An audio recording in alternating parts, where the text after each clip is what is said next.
Chapter 30, 190. This time they were forced to leave. This was completely out of Arthur's expectations.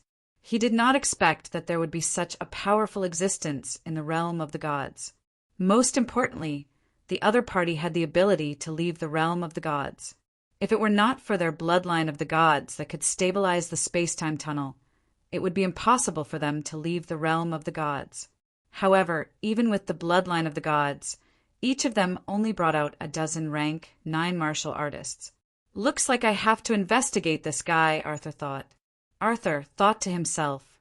He had no interest in getting acquainted with Yi Qian and Xanlin. In the realm of the gods, kinship was superfluous. Everything depended on one's strength. After walking out of the palace of the gods, Arthur saw someone walking towards him. It was a man wearing a bamboo hat. He held a sheathed saber in his hand. This attire was rare. For some reason, Arthur felt a sense of threat from the other party. After seeing Zi Chen's clone, Arthur's underestimation of this world weakened. He instinctively stopped and looked at the other party with a frown. He suddenly felt a sense of danger in his heart.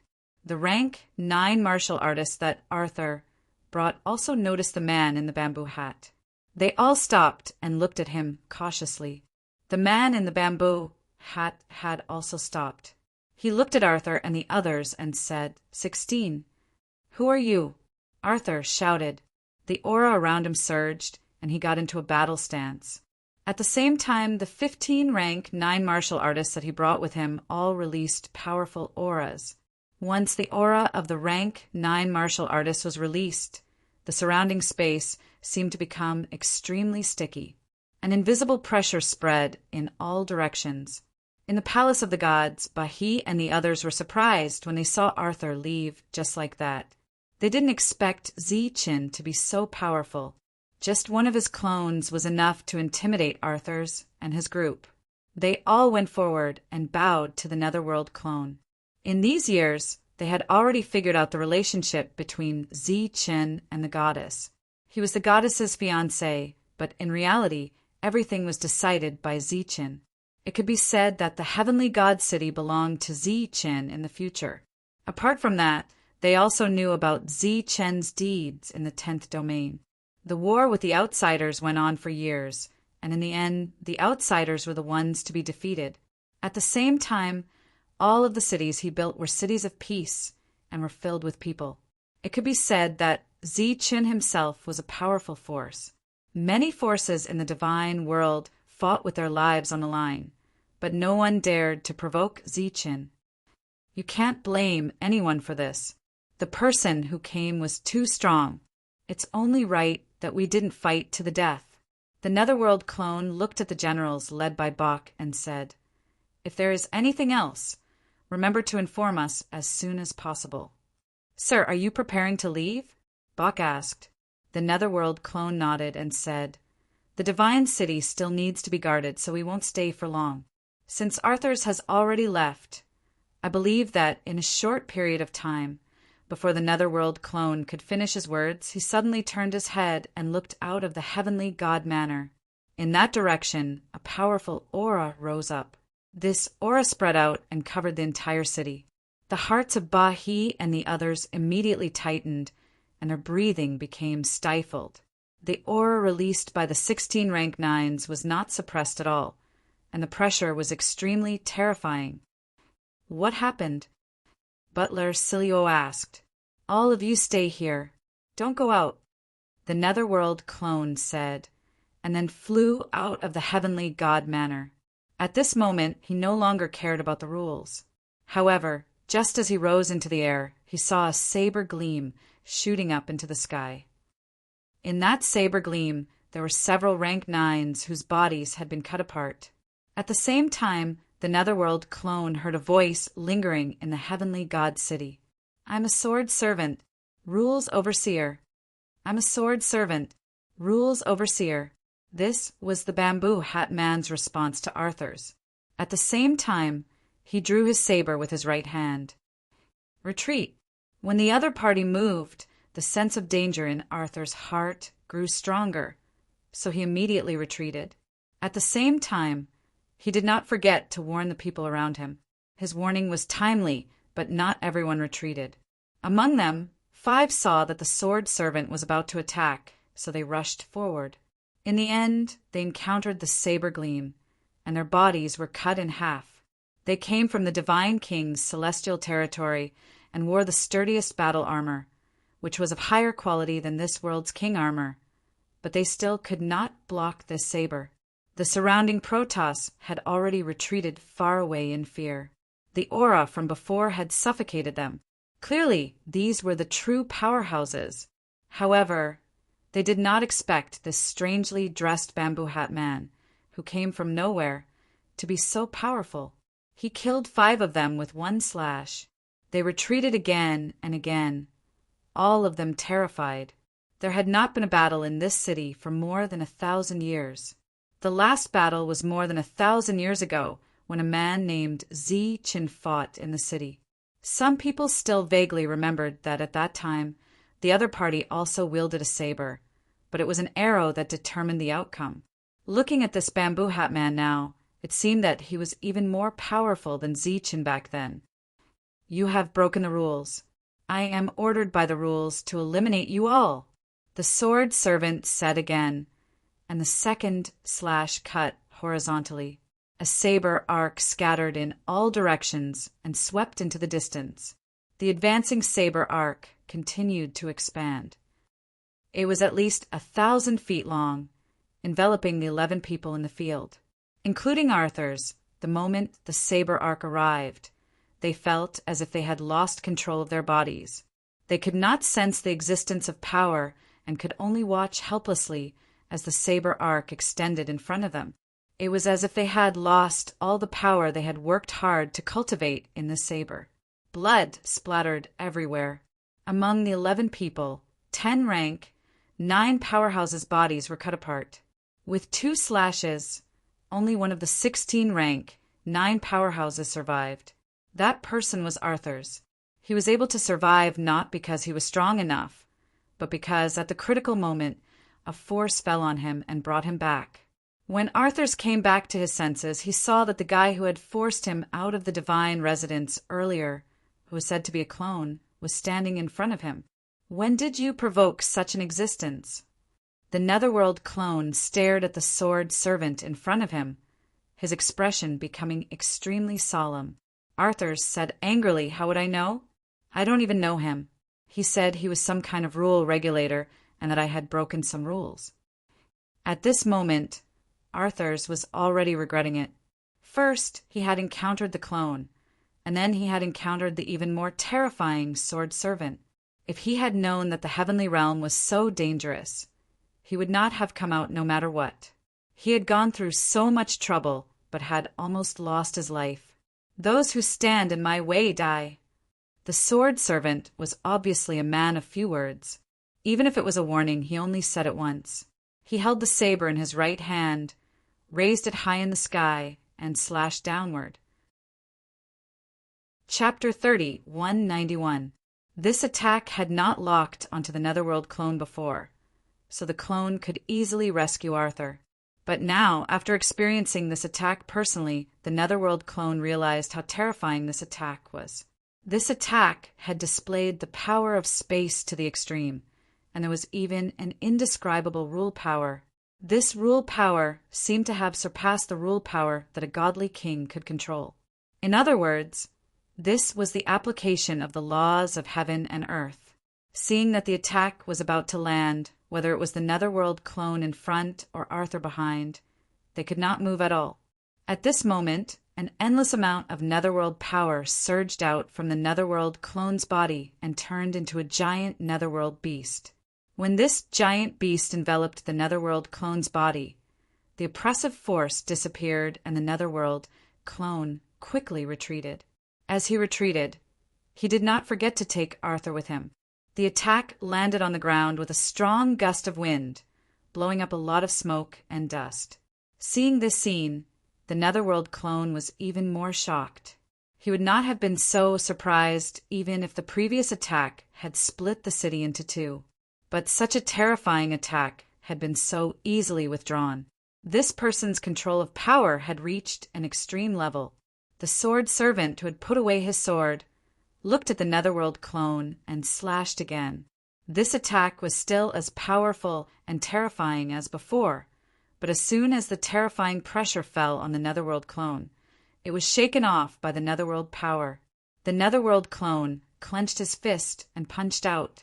The fist aura that flew out seemed to turn into a flying snake and collided with the sword aura. With a loud bang, the sword aura and the flying snake shattered. The Netherworld clone's expression changed slightly. This attack was not an ordinary attack, but he had mastered various combat skills of the Netherworld. His power had reached the limit of this world. The sword servant's gaze turned cold as he slashed again and again. The Netherworld clone used the Netherworld combat skills to block and neutralize the power of each attack. When Arthur saw this scene from behind, he was extremely shocked. Only now did he truly feel the power of the Netherworld clone. Yi Qian, Xian Lin, and the others appeared outside the divine residence and looked up at the battle in the sky. Who is that person? How can he be so powerful? Bok said in shock. Did he also come from the godly king's heavenly territory?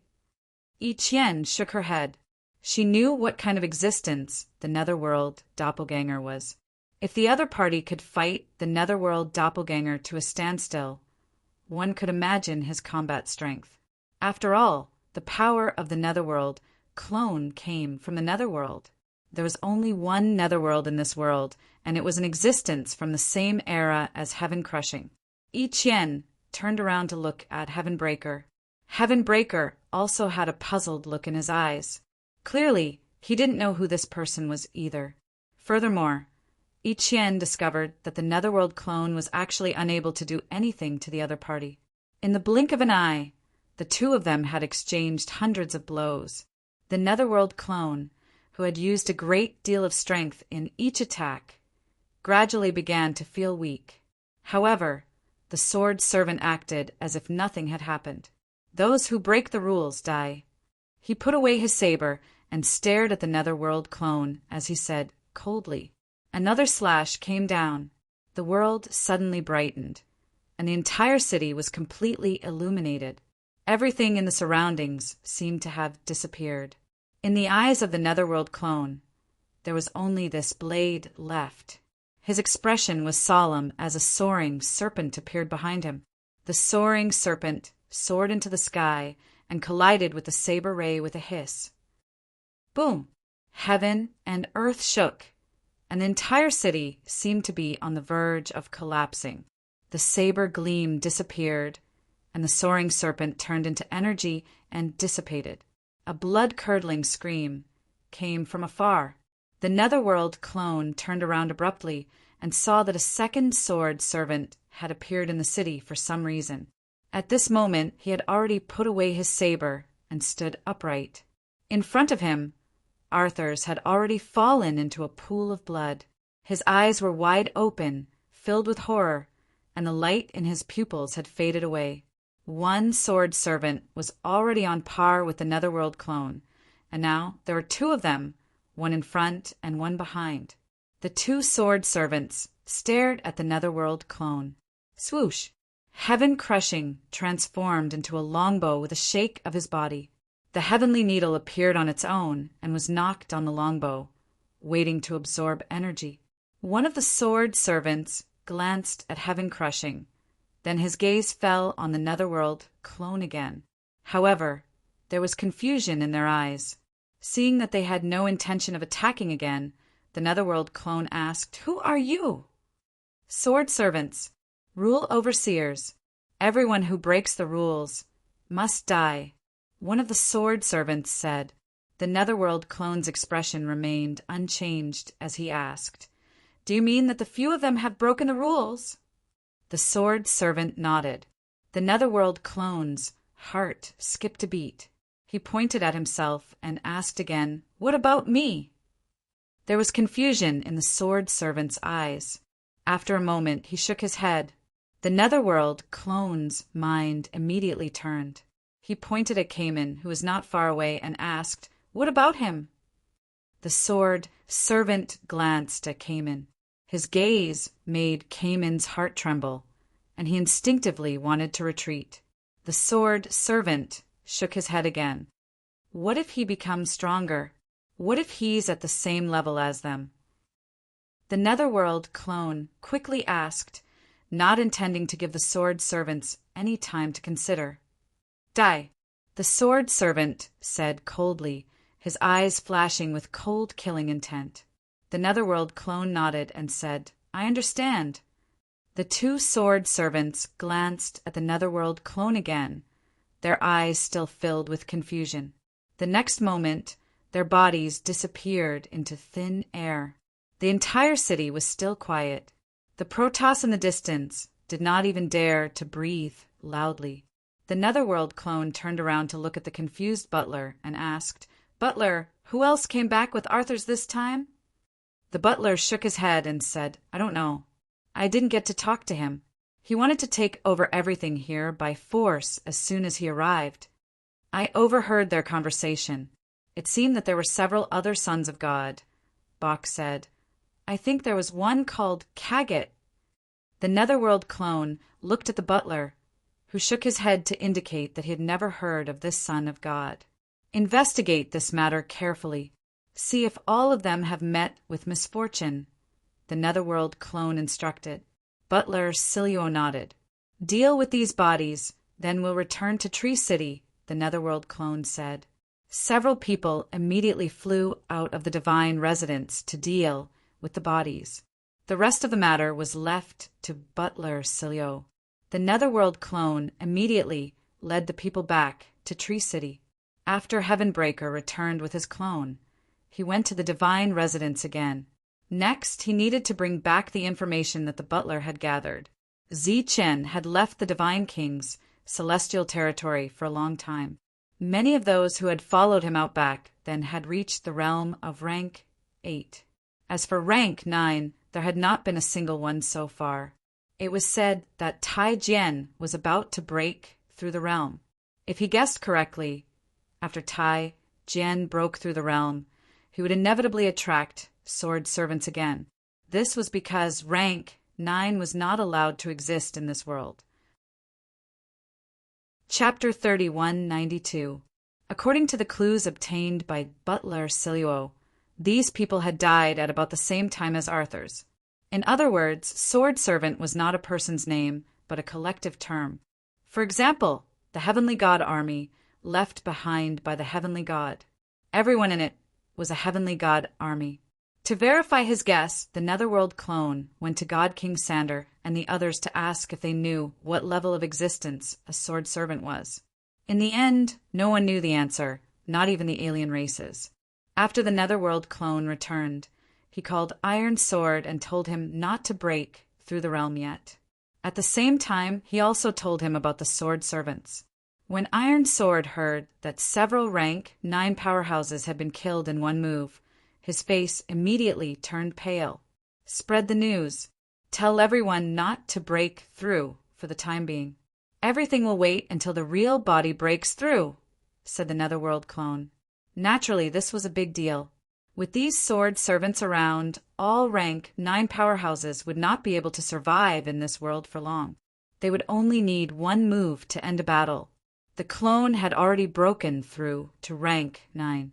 Next, the real body only needed to borrow the clone's soul energy to break through, which was relatively easy. In less than a year, the real body broke through to rank 9. The yin and yang forces swirled around his body. Zi-Chen sensed his current state, and a smile appeared on his face. He walked out of the treehouse and looked up at the huge canopy of Jono above. His gaze seemed to penetrate the tree trunk and fall on the vault of heaven. At this time, his soul felt a resistance. It was only after reaching rank 9, because he was already standing at the peak of this world. One more step, and he would break the barrier and become a heavenly god. Unfortunately, this barrier was extremely strong and could not be broken by external forces. No matter how great the opportunity was, it was useless. He had already reached the peak of this world. At this time, he felt that he was truly invincible. The Netherworld clone was the first to sense that the real body had broken through, so he immediately transmitted everything that had happened during this period to Zichen. Zichen saw everything transmitted by the clone, and the smile on his face gradually faded. He saw the Sword Servant attack, the battle between the Sword Servant and the Netherworld clone, and the final conversation between the two. "Rule Overseer," Zichen murmured, his expression turning solemn. "Patien said that those law enforcers didn't make a move against me. It should be related to your identity. It said that you can conceal yourself from the heavens." The Netherworld clone's voice rang out in Zichen's sea of consciousness. "Who in the city is likely to make a breakthrough?" Zichen asked. "Iron Sword." "Do you think it's possible for the Sword Servants to be killed?" "It's hard to say. I still haven't figured out whether the Sword Servant who killed Arthur's was a clone or someone else. If it's a clone, then it's fine. But if it's another person, then if one person can appear without a sound, then wouldn't more people appear?" This was the biggest problem. If there were too many Sword Servants and they could not kill them all, it would be too dangerous for everyone.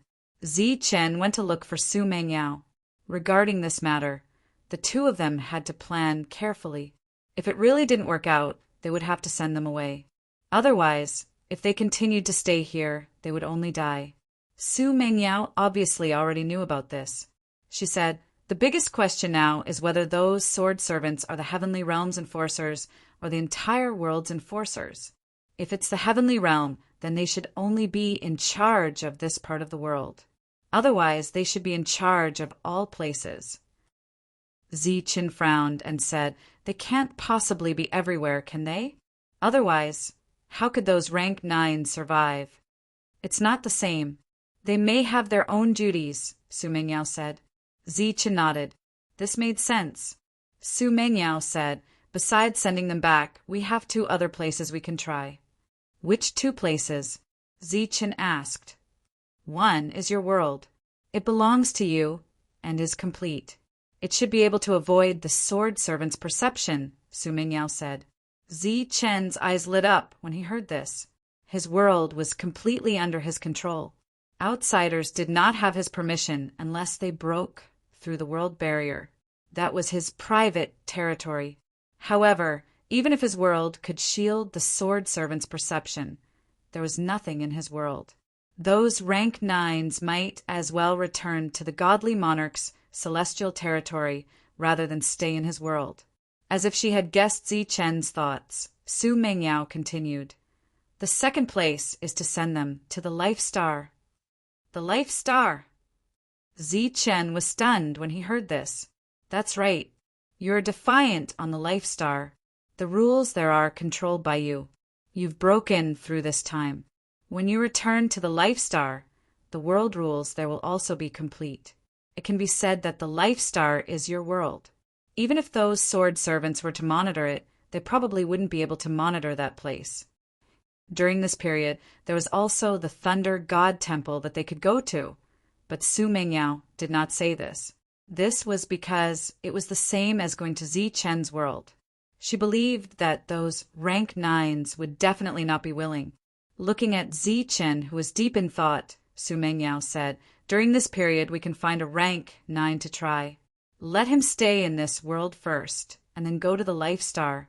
If the Sword Servants chase him to the Life Star, then we can only take the rank 9 away from here." If he wanted to know more, this was the only way to try. Zichen agreed and went to look for Iron Jian. He could only hope that Iron Jian could help with this kind of thing. After hearing Zichen's intentions, Iron Jian asked, "How confident are you?" Zichen said, "I can't say for sure. Maybe not even 10%, maybe 100%. We can't be sure if we can lure the Sword Servants out, but I'm confident that I can guarantee your safety." "All right then. Give me another half a year and I'll be able to break through," Iron Jian said. Zichen nodded. Half a year's time was considered very short for them. In the city, including the natives from the Divine Monarch's celestial territory, everyone stopped cultivating and paid attention to Iron Jian. During this half a year of Iron Jin's cultivation, Zichen discussed some details with the Netherworld clone. These details were nothing more than how to deal with the incoming sword servants. During this period, apart from Heavenbreaker, no one else could be of help. In the 5th month, Iron Jin had already broken through ahead of time. At the moment of the breakthrough, Zichen brought Iron Jin to the outskirts of Tree City. In the sky above a plain, Iron Jin sat cross-legged as he broke through. Zichen and the Netherworld clone stood guard beside him. Heavenbreaker stayed in the distance, ready to transform at any time. After the breakthrough, Iron Jin released a tyrannical aura all around him. This aura did not restrain itself at all and spread into the distance. At the same time, there was also a surge of power that rose into the sky, affecting the power of the natural order. Zichen looked around vigilantly. A ray of light descended from the sky and turned into a figure. He wore a bamboo hat on his head and held a sheathed saber in his hand.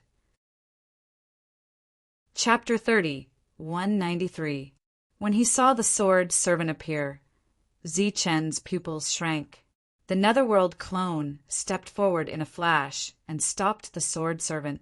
"We meet again. Have I seen you before?"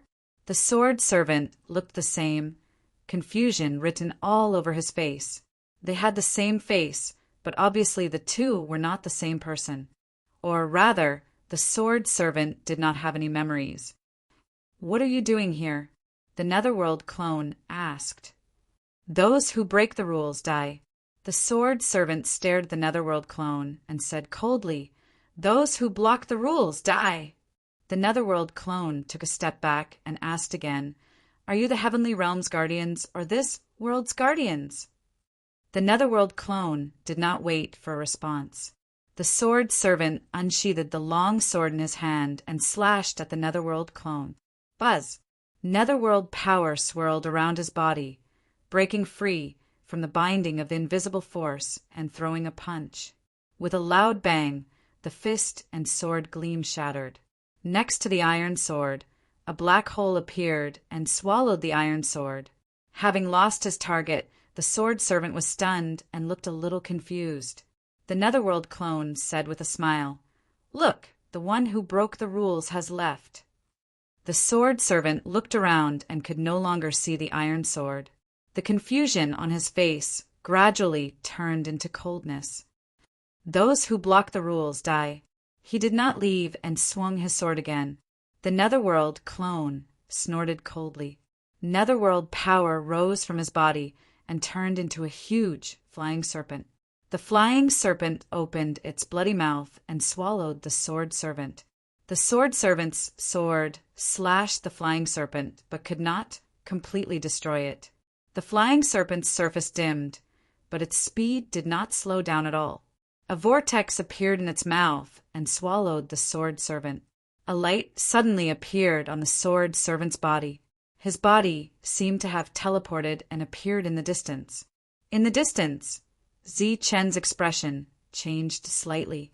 In that instant, the sword servant's body seemed to have dissipated into heaven and earth energy and only reassembled when he reappeared. "Devour!" The Netherworld clone's eyes became extremely cold. The flying serpent transformed from energy, shook its body, and turned into a nether beast. This was a nether beast in its complete form. Countless Netherworld power swirled around its body, and it opened its mouth to swallow the sword servant. The sword servant swung his saber repeatedly. The blade moved in a certain pattern and rose against the sky, leaving streaks of white marks in the air. His attack was extremely powerful, powerful enough to kill a rank 9, but it did not break through space. It was clear that the sword servant's understanding of rules had reached the pinnacle. The nether beast's body was riddled with cuts, but it did not slow down at all. It approached the sword servant and swallowed him whole. Countless streaks of netherworld power shot out, sealing off the space and freezing the sword servant's body. The distance between the sword servants and the giant mouth of the nether was slowly closing. He suddenly shouted as a strong light burst out from his body. Countless rule force shot out from his body and flew towards the netherworld's giant maw. Boom! Boom! Boom! The rumbling sounds of energy explosions rang out continuously. Powerful ripples spread out one after another, causing the sealed space to tremble continuously. When a gap appeared in the sealed space, the sword servant appeared in a flash. The nether beast was still floating in the sky. Its eyes were even colder and filled with brutality. Die! The sword servant roared angrily, and a light flashed from his body. A second sword servant appeared beside the nether beast. He drew his sword and slashed down. The sword arc slashed out and landed on the nether beast's body, leaving an extremely deep wound. The nether beast was not a physical entity, but a manifestation of energy. However, when the sword landed on it, it was as if a wound was left on it, preventing it from healing. Zichen, who had been standing in the distance, moved in a flash. He used his true speed and arrived in front of the second sword servant. In his hand, he unsheathed the 9 Extremes weapon, which had been unsealed. Heaven and earth suddenly lit up as the blade of the sword fell. With a loud bang, the second sword servant was sent flying backward. At this time, the nether beast's second attack landed. More netherworld power appeared around them, as if forming a sealing territory. This time, the sword servant was trapped firmly and could no longer move. Whoosh! The nether beast swallowed the sword servant. The sealing territory around them disappeared and the netherworld power dissipated. However, the nether beast did not disappear. The nether clone, who had been controlling the nether beast, suddenly turned pale and spat out a mouthful of blood. The nether beast in front of him exploded with a loud bang, and the sword servant flew out. The sword servant's body was surrounded by rule-bending power. This kind of rule was beyond the control of a rank 9 divine king. It was a rule that had never appeared in heaven and earth. In other words, it was a rule that had never appeared in heaven and earth. His nether beast could not refine these rules, and even suffered a backlash, which was why it spat out blood. What happened? Zichun asked aloud. The rules it mastered are indelible. I suffered a backlash. The nether clone said with a serious expression, They can't die. Oh. When Zichun heard this, he frowned again. The sword servant he had sent flying earlier was already charging at him. He did not have time to respond and slashed again. This time he withdrew the power of Thunderbody and used the power of Yin and Yang. The power of Yin and Yang was surrounded by the rule that he had comprehended. This rule was called destruction. It destroyed everything in the world, including rules. The sword servant in front of him also slashed down with his sword. His sword contained the power that transcended the God King rule. 2 completely different blades met in an instant. The Yin and Yang blade, with an indomitable momentum and a unique rule that destroyed the world, swept past the sword servant's sword and then its body. The sword servant's charging body stopped. The powerful rule attack contained in the blade also dissipated in an instant. Swoosh! The next moment, the sword servant's body turned into spots of light and disappeared. Seeing this, the nether clone's expression changed. Obviously, Zichen's rule-breaking rule had the upper hand in this confrontation. After destroying one sword servant, Zichen turned around and his cold gaze fell on the second sword servant. This sword servant obviously did not know what fear was. He drew his sword and slashed down. This was a sword attack that could kill 10 rank 9 divine kings. It was extremely powerful. However, Zichen's sword attack was even more powerful. As the sword slashed through, the sword servant's body paused and then dissipated between heaven and earth. The disappearance of his body obviously meant that he was not a cultivator and did not have a real body. Perhaps he was a kind of heaven and earth rule. In the distance, Heavenbreaker's eyes lit up when he saw the power of Zichen's 2 sword attacks. Sheathing his sword, Zichen looked at the nether clone and said, "Let's go." According to the original plan, after fighting the sword servants here, they would go to the Life Star next. Previously, he had clearly sensed that his own world could isolate the sword servant's perception. Therefore, he was even more confident about the Life Star. When they returned to Tree City, the beings from the God King's heavenly territory who were waiting here burst into cheers. Through Jono's means, they had already seen the battle in the outside world. Next, Zichen walked into the teleportation portal and disappeared. Chapter 30-194. Chan teleported and appeared in the Tree City on the Life Star. As soon as he arrived, he didn't need to release his aura. The principles of this world could sense his existence. Thus, the earth and heaven were shaken. It seemed like the sky had opened a gap. Countless amounts of earth and heaven energy mixed with the principles of heaven and earth fell from the sky. Just like the water from the ninth heaven falling into the mortal world, the earth and heaven were shaken hard. Explosions echoed unceasingly. Countless amounts of earth and heaven energy were as thick as a surging sea. Although the principles of heaven and earth had been shaken when he was at the 8th level of God King realm, it was much weaker compared to this time. At this moment, the same scene happened in many places, including Xing Chen's Life Star.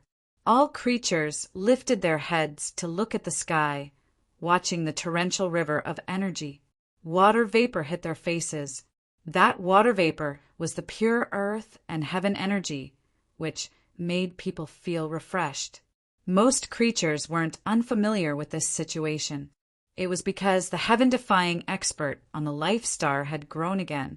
Every time he grew, the principles of heaven and earth would change, and the level of the world would increase. To them, when the earth and heaven were shaken, it was the time for opportunities to appear. This was especially true for those who were stuck in bottlenecks. Amidst such turbulence, they could easily sense the bottleneck and smoothly break through. However, this time the earth and heaven were shaken, which was different from the previous times. The earth and heaven energy falling from the sky was very pure and of high quality. Many experts who had reached the bottleneck had broken through their realms before they could sense this change. Some broke through one realm, and some broke through several realms consecutively. At this moment in this turbulent world, all the creatures living on the Life Stars had a feeling that they had become one with nature. This feeling was like a part of the God soul that had been missing was now complete. If the principle of a Life Star was compared to a jade slip, this jade slip was broken. As Zichen's realm increased, the jade slip was slowly pieced back together. In this world, the 9th level of God King realm was called the 9th level of Ancestor King realm. After reaching this realm, it meant that all the pieces had been pieced back together. At this moment, the level suppression of this world on Life Stars was gone. As long as there was enough time, the Life Star would have an endless stream of 9th level of Ancestor King realm experts. Within the City of Trees, Zichen, as the heaven-defying cultivator of this world, felt this the most strongly. The moment the mutation ended, the grade of this world changed, becoming the same as the divine realm. Moreover, he did not need to try again. He already knew that this world could stop the sword servants. This was because in this world, as a heavenly defying one, Zichen had the final say. No matter how powerful the sword servants were, they could not come to this world to kill people. This was because sword servants did not belong to this world. Tai Jian's figure flashed and walked out of the Zichen world. "Is it okay now?" he asked uncertainly. Zichen nodded. "This is a Life Star. From now on, you will live here. There are so many small planets here. With your competence, you should be able to cross them easily. As long as the rules of the God realm remain in place, you will never be able to return to the God realm. From now on, it's up to you whether you want to develop your own bloodline aristocratic family here or become a rogue cultivator." Tai Jian nodded. This was a long-term problem, and he needed to consider it carefully. Originally, if the Protoss wanted to come to the Life Star, they only needed to open a passageway. However, Now that the world order of the Life Star was complete, it was much more difficult for the Protoss to come to the Life Star. It was even more impossible to casually open a passageway. Of course, the previously constructed teleportation portals were still unaffected. Tai Jian released his own aura. This was a rank 9 aura. If this were the God Realm, this action of his would definitely attract the Sword Servants, but it did not matter here. After waiting for a full hour and not seeing any Sword Servants appear, Zichen turned back to the City of Trees in the God Realm. Next, he would send all the Protoss who were about to break through to rank 9 to the Life Star. As for those below rank 7, there was obviously no problem. Before this, Zichen had never thought that Sword Servants existed in this world. Their strength was beyond imagination, but the people of the God Realm did not know of their existence. After moving all the relevant personnel, Zichen decided to go to the Godly Monarch's heavenly territory again. This time, he planned to go to the uppermost level to have a look, which was where Arthur's and the others came from. Before he went to look for Fina to ask about what had happened in the past. Fina said, "I haven't been to the uppermost level, but many of my subordinates have. Their talents are high enough, so there's no point in continuing to stay on the second level." Zichen said, "I plan to go there. Do you want to come with me?" Fina looked at Zichen in surprise and said, "You're going to bring those people out as well?" Zichen nodded and said, "The Life Star I'm on has countless planets combined. Its area is no smaller than the God Realm, so it's enough for them to survive. The most important thing is that Sword Servants have appeared in the God Realm. There are too many uncontrollable factors. If the God Realm attacks the Life Star one day, with the current power of the Life Star, we won't be able to resist at all." In the last battle, Zichen had only used 3 cities to block the attack of the foreign tribes. However, the main reason the foreign tribes retreated was that he had killed his way into the depths of the planet. If a heavenly god appeared in the God Realm, he would no longer have an advantage in terms of combat strength. When that happened, if the foreign tribes attacked again, Zichen might not dare to say that he could resist. The most important thing was that if they invaded the Life Star, what awaited the Life Star would be a disaster. The reason why he was worried was because the Life Stars were much better than before. Now, even level 9 Divine Kings could appear here. Once 9 heavenly gods appeared in the God Realm and regained control, they might be the first to attack the Life Star. This was because Zichen thought of a word about reincarnation. When one reincarnation ended, everything would start again. If he did not want this to happen, he would have to find more powerhouses to guard the Life Star. When a great war broke out, the Life Star would at least have the ability to resist. Besides, Zichen had to guarantee that he would be alive. As long as he was alive, the rules of the Life Star would be complete. Only then would there be an endless stream of 9th grade Divine Kings. Thus, after he had made all the preparations, he should leave. Fina understood Zichen's idea. She said, "If so, I will go with you. As long as those existences who went to the upper layer are still alive, I will be able to contact them. The master-servant relationship comes from the depths of the soul. It will never change." All right. This was also the main reason why Zichen had come to find Fina. When he arrived at that world, he would have a shortcut to know the situation there. After they had decided on the matter, Zichen told Su Mengyao about it. Then he called Heavenbreaker and Fina. The 3 of them headed straight to the God King, Heaven Domain. After returning to the second layer, Zichen went to get his contribution token and exchanged it for some resources. Then he put Fina and Heavenbreaker into his world. Then he walked into the passage in the center of the city. One could come and leave from that place. Many people in the city saw this scene and were very surprised. Chapter 3195. This was the 3rd layer of the Divine Monarch Celestial Realm. Zichen, Fina, and Heavenbreaker stood there, looking at their surroundings with astonishment on their faces. Up ahead was a barren land. The energy between heaven and earth was in a frenzied state, and there was no vegetation as far as the eye could see. With such a frenzied energy, I'm afraid only cultivators of the 8th rank or higher would be able to survive here. Fina took in everything around her. Let's go and find someone to ask. This damn place is even worse than the one below. Heaven Breaker said exasperatedly. Zichen looked around and said, Then let's just find a random place to go. I sense a familiar aura over there. Fina pointed in a direction.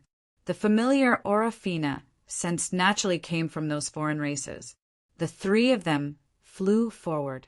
After flying for several hundred miles, the energy between heaven and earth became even more frenzied.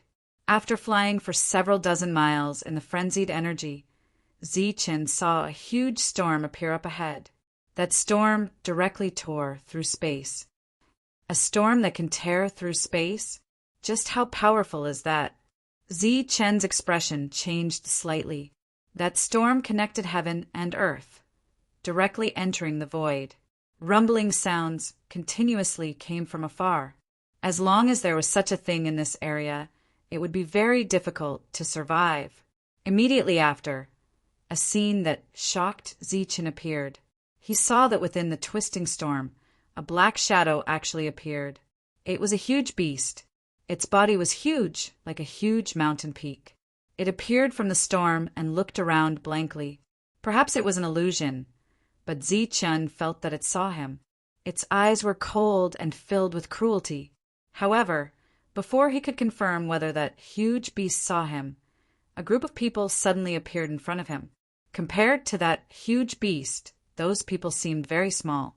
All kinds of energy light and powerful attacks landed on the huge beast. Following these attacks, some wounds appeared on the huge beast's body. These wounds were the most superficial and could barely be considered superficial wounds. Many attacks fell like raindrops. Those people flew around the huge beast and attacked it madly. It seems like we've come to a strange place, Fina said. Zichen nodded. Those who came to this world were at least rank 8s. Yet the giant beast was only lightly injured despite being besieged by a group of rank 8s. At this time, the giant beast began to counterattack. The surrounding figures immediately scattered. It could be seen that they were very experienced in dealing with this kind of giant beast. A large number of attacks flew out from the giant beast. Some people were too slow to dodge and were immediately sent flying. At this moment, a person flew out from the back of the team, holding a long saber in his hand, and slashed at the giant beast. This was a 9th grade cultivator. With one slash, a huge wound appeared on the giant beast's body. Blood gushed out from the wound. The giant beast's attention was attracted by this rank 9. From another direction, another rank 9 flew over and launched an attack at the giant beast. 3 rank 9s and more than 20 rank 8s appeared one after another. It took them an hour to kill the giant beast. After killing the giant beast, they burst into cheers and quickly went forward to dissect the giant beast's body. The storm that appeared earlier still had not dissipated. Suddenly, another tyrannical aura emerged from it. This time, a second giant beast appeared. Seeing this giant beast, the cheering crowd was stunned. Then, their expressions turned ugly. Let's go stop it. You guys hurry up and pack up, a rank 9s in the team said. Then he flew forward with his saber. The other 2 rank 9s followed on his left and right. Previously, dozens of them had besieged the giant beast for an hour, and only then did they kill it. Now, another one had appeared. If they wanted to kill it, they would definitely suffer heavy casualties. Now, these 3 rank 9s only dared to say that they could stop it temporarily. They did not dare to hope to kill it at all. Jiasua, come back quickly.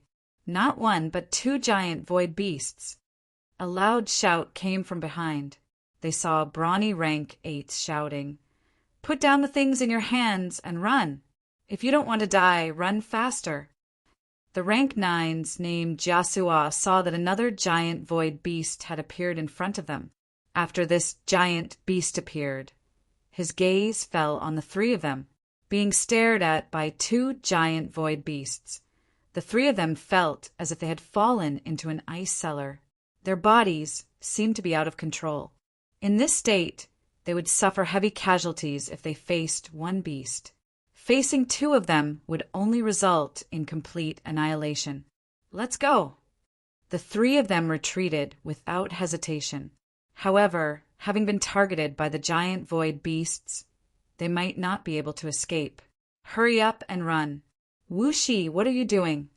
The brawny man who had warned them earlier shouted at a rank 8's. It wasn't easy for us to kill a giant void beast. We can't just leave like this. Even if we leave, we have to take something. Otherwise, this trip will be in vain. The rank 8's named Wu Shi shouted at the brawny man, You guys go. Don't worry about me. As he spoke, he held his saber and slashed at the giant void beast's corpse. However, his saber could only penetrate 1/10 of the giant void beast's body. Huh. Wu Shi shouted. His body released a strong light as he slashed again. This time, the saber went deeper than before. The two giant void beasts behind had caught up. Their terrifying aura made Wu Shi tremble all over. The circulation of his power was affected. I don't believe it. Wu Shi shouted angrily again and slashed with his saber. Hurry up and run. At this moment, Jia Suo had already arrived in front of him. He grabbed Wu Shi and flew forward. Suddenly, the top of Jia Suo's head darkened. A giant void beast had already arrived above him. Damn it! You go first. Jia Suo grabbed Wu Shi and threw him into the distance. Wu Shi landed on the ground and shouted at Jia Suo, Captain! Hurry up and run. We'll catch up later. Jia Suo shouted. However, as soon as he finished speaking, the giant void beast's attack landed. With a bang, Jia Suo was sent flying. The giant void beast's body was huge, but its speed was extremely fast. After sending Jia Suo flying, it immediately dashed forward and attacked Jia Suo a second time. At this moment, Jia Suo spat out a mouthful of blood. Before he could adjust his aura, the giant void beast's second attack had already arrived. Jia Suo! Jia Suo! The other two rank 9's shouted loudly. They were already in despair. In this state, it was already a problem for them to protect themselves, let alone save others. Jia Suo's vision darkened. The giant void beast's attack had arrived. In the distance, Zichen, who saw the scene, said, Its combat strength is very strong. It can pose a threat to rank 9's, but it's still much weaker than the sword servants. As he spoke, he was still standing where he was. By the time he finished speaking, his figure had already disappeared from where he was and appeared on the battlefield in front of him. On the battlefield, there was a loud bang and a powerful energy shock wave. Those who were already in despair saw the giant void beast, which should have killed Captain Jia Suo in one blow, fly backward instead. Chapter 3196. Jia Suo heard a roar in his ears. Then a powerful energy surged around him. However, as soon as the energy reached him, it was blocked by an invisible barrier. A person appeared in front of him. He was not tall, but the huge void beast seemed even smaller in front of him. With just one blow, the void beast was sent flying and smashed into the distance. The smoke and dust brought up by the huge body was swept into the storm. Jia Suo opened his mouth in shock. Similarly, the people in the distance were also shocked. The second void beast noticed the abnormality here. It immediately abandoned the two grade 9 powerhouses and rushed toward Zichen. Zichen's figure flashed. He arrived in front of the void beast and punched it. Everyone only saw a blur before their eyes.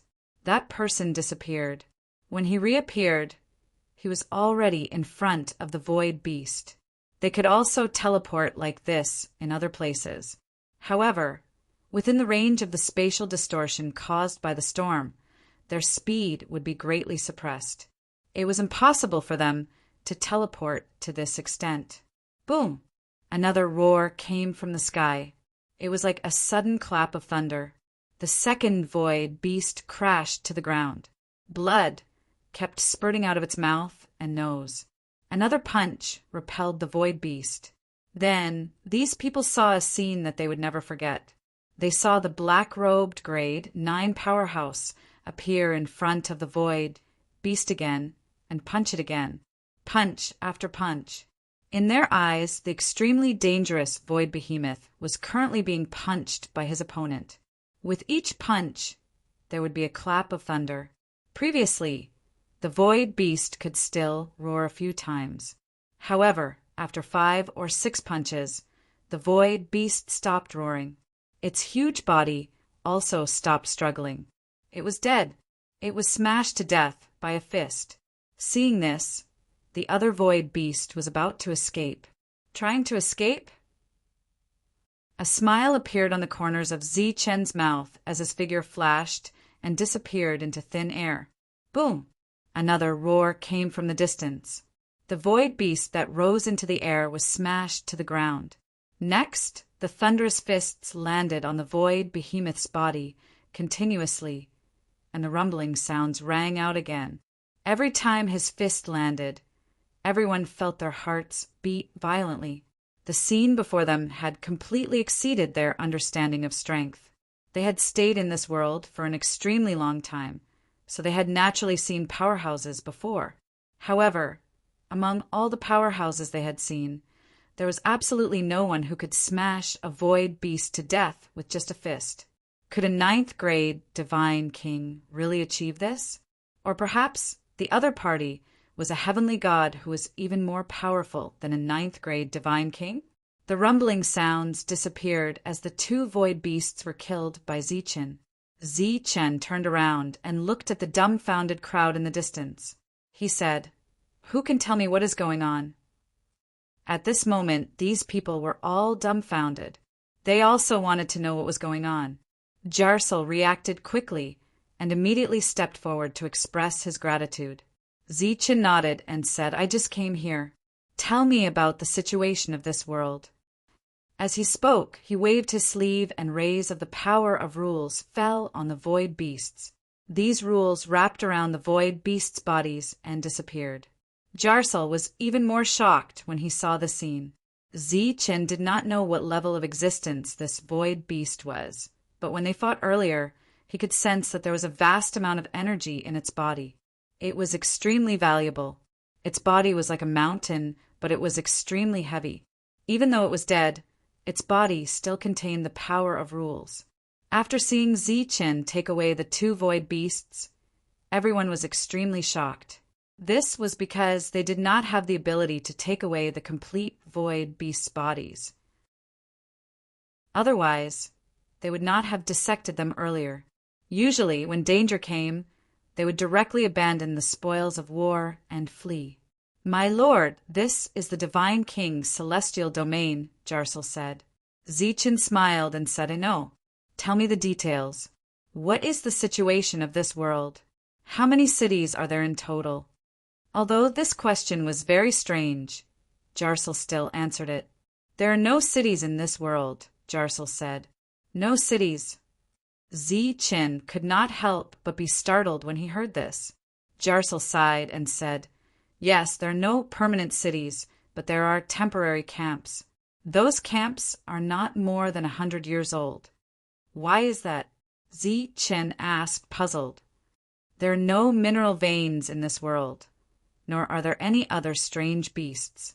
There are only the void beasts that my lord saw earlier. They come from the void and are extremely powerful.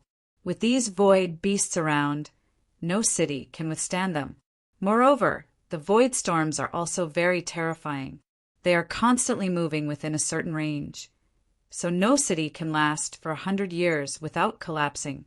Over time, there are no more cities here, only temporary camps." This world was much crueler than Zi-Chen had imagined. He glanced at the void beast corpse that was being handled by others not far away and said, "This is the basis of your survival." Jarsel nodded and said, "Yes, the void beasts come from the endless void. Their bodies contain pure energy, and their flesh is comparable to high-purity energy crystals. Even compared to the Divine King's spirit essence in the world below, it is not much different. Zichen was a little surprised. In addition to their flesh, the weapons and armors refined from the void beast's bones are also much higher in quality than the ones in the world below. Zichen continued to ask a few more questions. All the rank 8 and rank 9 martial artists in this world relied on the void beasts to survive. In addition, this world also contained a special kind of energy. This kind of energy could help rank 8 martial artists break through to the next realm and recover the depleted rank 9 martial artists. It was just that the speed was slightly slower. Of course, the void crystals in the void beasts' bodies were still the most precious things. They contained a vast amount of energy. Roughly 2 of them could help a rank 8 martial artists break through to rank 9. While Zichen was asking Jarsel questions, the other 2 rank 9 martial artists joined in the line of decomposition. After a while, a rank 9 martial artist came with a void beast crystal the size of a human head. Zichen waved his hand and said, "You killed it, so you don't have to give it to me. Now, take me to your temporary camp." After the battle here ended, Heavenbreaker and Fina came over and followed the team to the camp.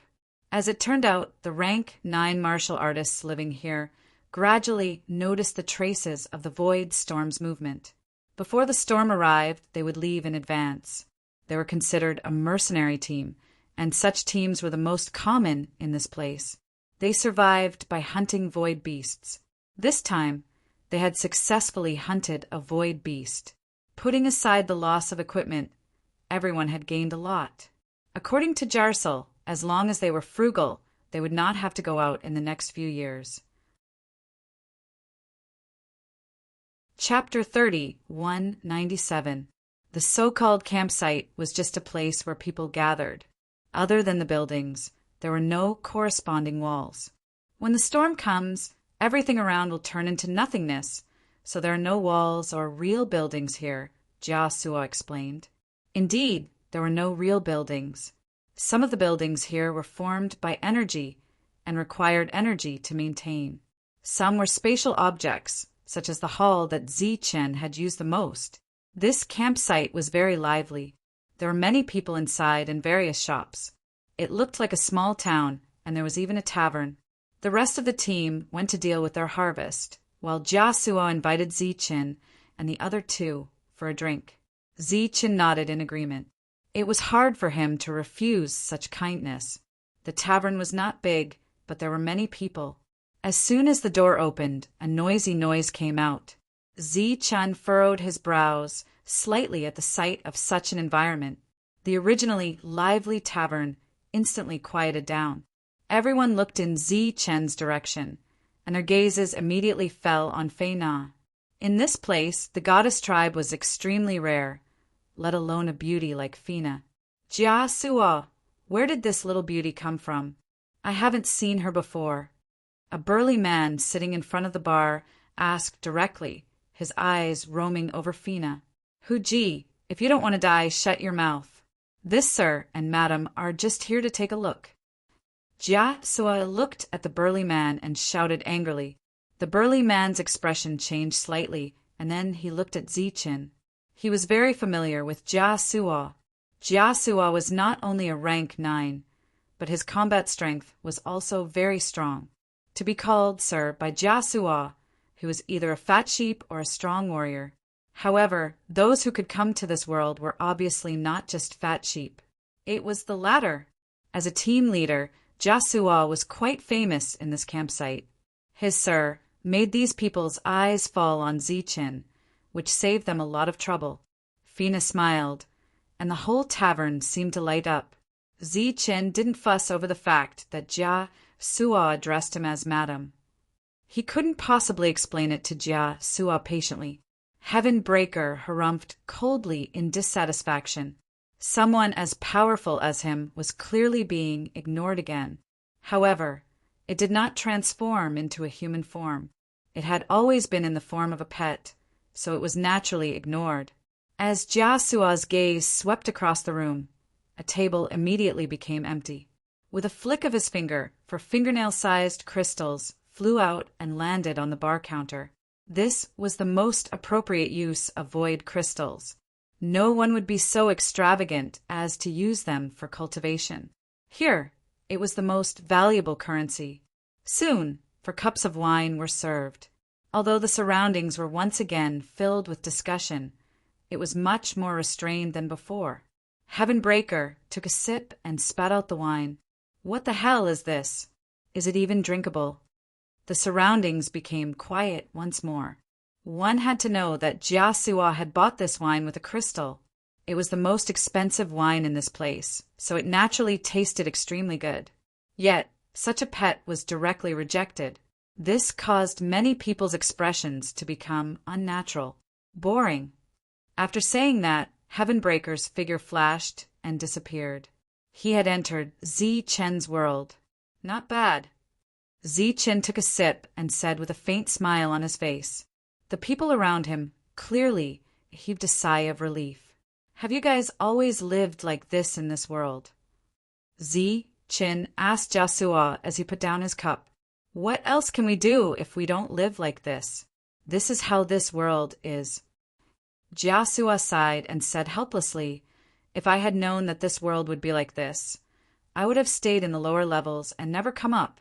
However, it has been a long time since anyone came up from the lower levels.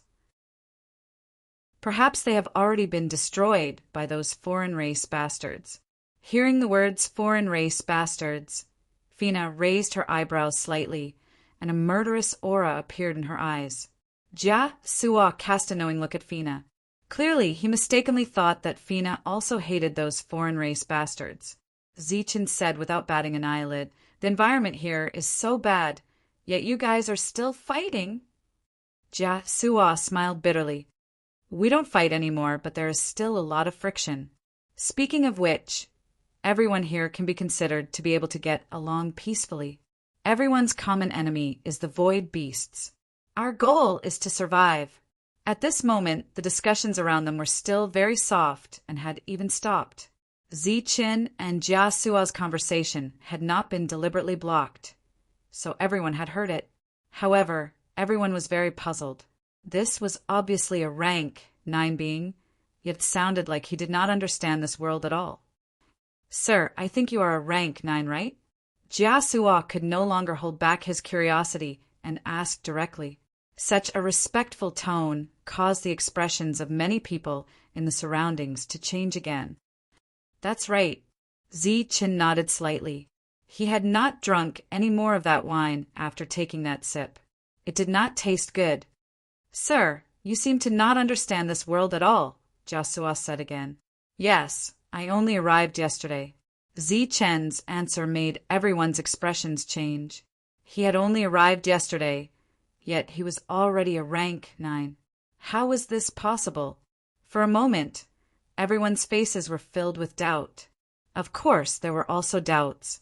Zi Chen did not care about what these people were thinking. He said indifferently, Actually, I came specifically to find you. Find us?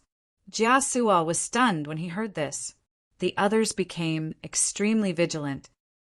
The environment here is so bad. Are you willing to leave this world with me? As soon as these words were said, the crowd was in an uproar. Then it became silent again. Everyone looked at Zi Chen in shock. Even the tavern owner had stopped pouring wine at this moment. His eyes were fixed on Zi Chen. Sir, what do you mean? Jia Sua found that his throat was a little dry. He took a sip of wine and asked, Follow me, and I will bring you out of this damned world. Zi Chen smiled faintly. I will bring you to a world on the same level as the divine realm. You can even return to the divine realm.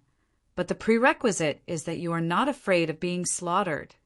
Everyone's breathing quickened. Their faces were filled with disbelief, but more than that, they were filled with longing. When they came to this world, their lives were worse than death. Every day they wished they could leave. What does that mean? You will be slaughtered when you return to the divine realm? Although Jiasua was excited, he keenly grasped the problem. Have you heard of Arthur's? Zichen asked. Arthur's? The son of God? Jiasua was stunned. He teamed up with some other sons of God and brought some people back to the divine realm. Now they are all dead. Before the crowd could recover from the shocking news that Arthur's had left this world and returned to the divine realm, they heard the news of their deaths. Their expressions became very interesting. Dead? How is this possible? Jiasua could not believe it. Arthur's brought a total of 15 people, including him, 16 people. That person used a total of 3 blades. Zichen took in everyone's gaze and said, That's right. That person is much stronger than the Void Beast. He only needed 1 blade to kill the Void Beast. This news was too shocking for the people around them. Chapter 3198. The shrill alarm and the exclamations that reached everyone's ears woke up the shocked people in the tavern. They had no time to think about whether this stranger's words were true or not. At this moment, they flew out of the tavern as if it was a conditioned reflex. Of course, before that, they did not hesitate to gulp down the remaining wine in their cups, leaving the empty cups behind. In the blink of an eye, only Zichen, Fina, and the tavern owner who was standing at the bar counter with an uncertain expression were left. Zichen stood up and looked back at the tavern owner. He said, Why don't you go? The tavern owner said, They won't really fight. I have to make more wine. There will be more people here later. Zichen smiled faintly, turned around and walked outside. What you said just now is true, the tavern owner asked. Zichen turned and threw something to the tavern owner. The tavern owner caught it subconsciously and found that it was a pot of wine. When he looked up again, the other party had already left. Wine, it's wine. Real wine. The tavern owner's eyes showed an intoxicated expression. Even if the wine was not opened, he could still feel the quality of this wine. It was much better than the wine he brewed. At most, his wine was called wine, not wine. Of course, this did not mean that his skills were not good. It was just that there were no materials to brew wine in this area. It was very noisy outside. Loud shouts could be heard constantly.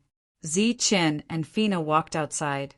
At this time, Zichen's spiritual senses sensed that more than 20 people had appeared outside. They were all foreign clans, and all of them were rank 9. They stood outside the station with their backs straight and their backs straight.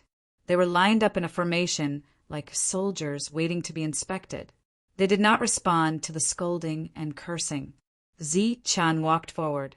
Wherever he passed, an invisible force appeared. No matter if it was rank 8 or rank 9, they could not resist this invisible force and immediately retreated to the sides. During this time, some people wanted to curse. However, after seeing Zichen, they did not know why their hearts suddenly skipped a beat. The curses that just came out of their mouths were forcefully stopped. Zichen walked to the front and saw Jiasua. My lord. Jiasua walked toward Zichen and said, They don't seem to be normal. Don't worry, Zichen said calmly. Zichen stopped at the front while Fina continued forward. At this moment, everyone's attention was on Fina. It was not only because of her beauty. Of course, this was also a huge reason. At the same time, they were also very curious as to why she wanted to go forward. Following that, a shocking scene appeared. As Fina stepped forward, those foreign races who were abnormally powerful in their eyes actually knelt down on one knee in unison, as if they were kowtowing to their king. In an instant, cries of surprise rang out again. Jiasua also looked at this scene in shock. Then he looked at Zichen, who was beside him. He realized that this lord was becoming more and more mysterious. After a moment, Fina turned her head to look at Zichen and said, I'll go look for them. After I find all of them, I'll meet up with you. Zichen nodded and said, That's good too. Let Heavenbreaker go with you. He can sense my location. Heavenbreaker, who had originally entered Zichen's world, appeared again at this moment and followed Fina very unwillingly. You're kind, but they're very strong. They won't die even if you die. Heaven Breaker grumbled unhappily, but he still followed Fina. Under the lead of the foreign races, Fina disappeared from everyone's sight. The people in the tavern saw Fina with Zi-Chin and heard his suggestion. At this moment, they all looked at him. Zi-Chin took several steps forward, turned around to look at the crowd behind him, and said, "Let me introduce myself. I'm Zi-Chin. I'm from the Life Star. You may not have heard of this place, but some of you may know it. However, it doesn't matter. After you've made your choice, you'll have time to learn more about the Life Star. Otherwise, you don't need to learn more about it." Everyone was silent as they listened to Zi-Chen's words. "Aren't you curious why the people from the lower levels haven't come up yet? It's too bad that not all of them died in the battle. I intercepted them and brought them directly to the God world." The shock that this news brought to everyone was undoubtedly enormous, even greater than when they saw the foreign races bowing to that beauty. "My purpose in coming here is to take you away from here. Those at the 8th level can choose to go to the God world, but those at the 9th level must follow me back to the Life Star. As for the reason, the God world is in chaos and the God world has disappeared. The God world is currently in a state of disorder. However, there is a kind of existence called the Sword Servants. They are extremely strong, and they specialize in killing 9th level experts." Zi-Chin said, "Well, you can watch the specific scene." Zi-Chan waved his hand, and a space appeared in front of them. In that space, images appeared. A man wearing a bamboo hat unsheathed his sword. In an instant, several God race experts were killed. Then, with a second slash, 10 more died. Next, the man in the bamboo hat was fighting with another person. After a while, a strong light appeared, and the second man in the bamboo hat appeared, killing the last 9th level expert with a single slash. There were only images of the battle, no sound. Zi-Chen said, "You may not know this person, but you should have heard of his name. His name is Arthur's, and this place is Heavenly God City in the 9th heaven of the God world." "Isn't Arthur's in this world? Why is he in the God world? This can't be fake, right?" A doubtful voice came from the crowd. "Yes, that man is Arthur's. I have seen him once."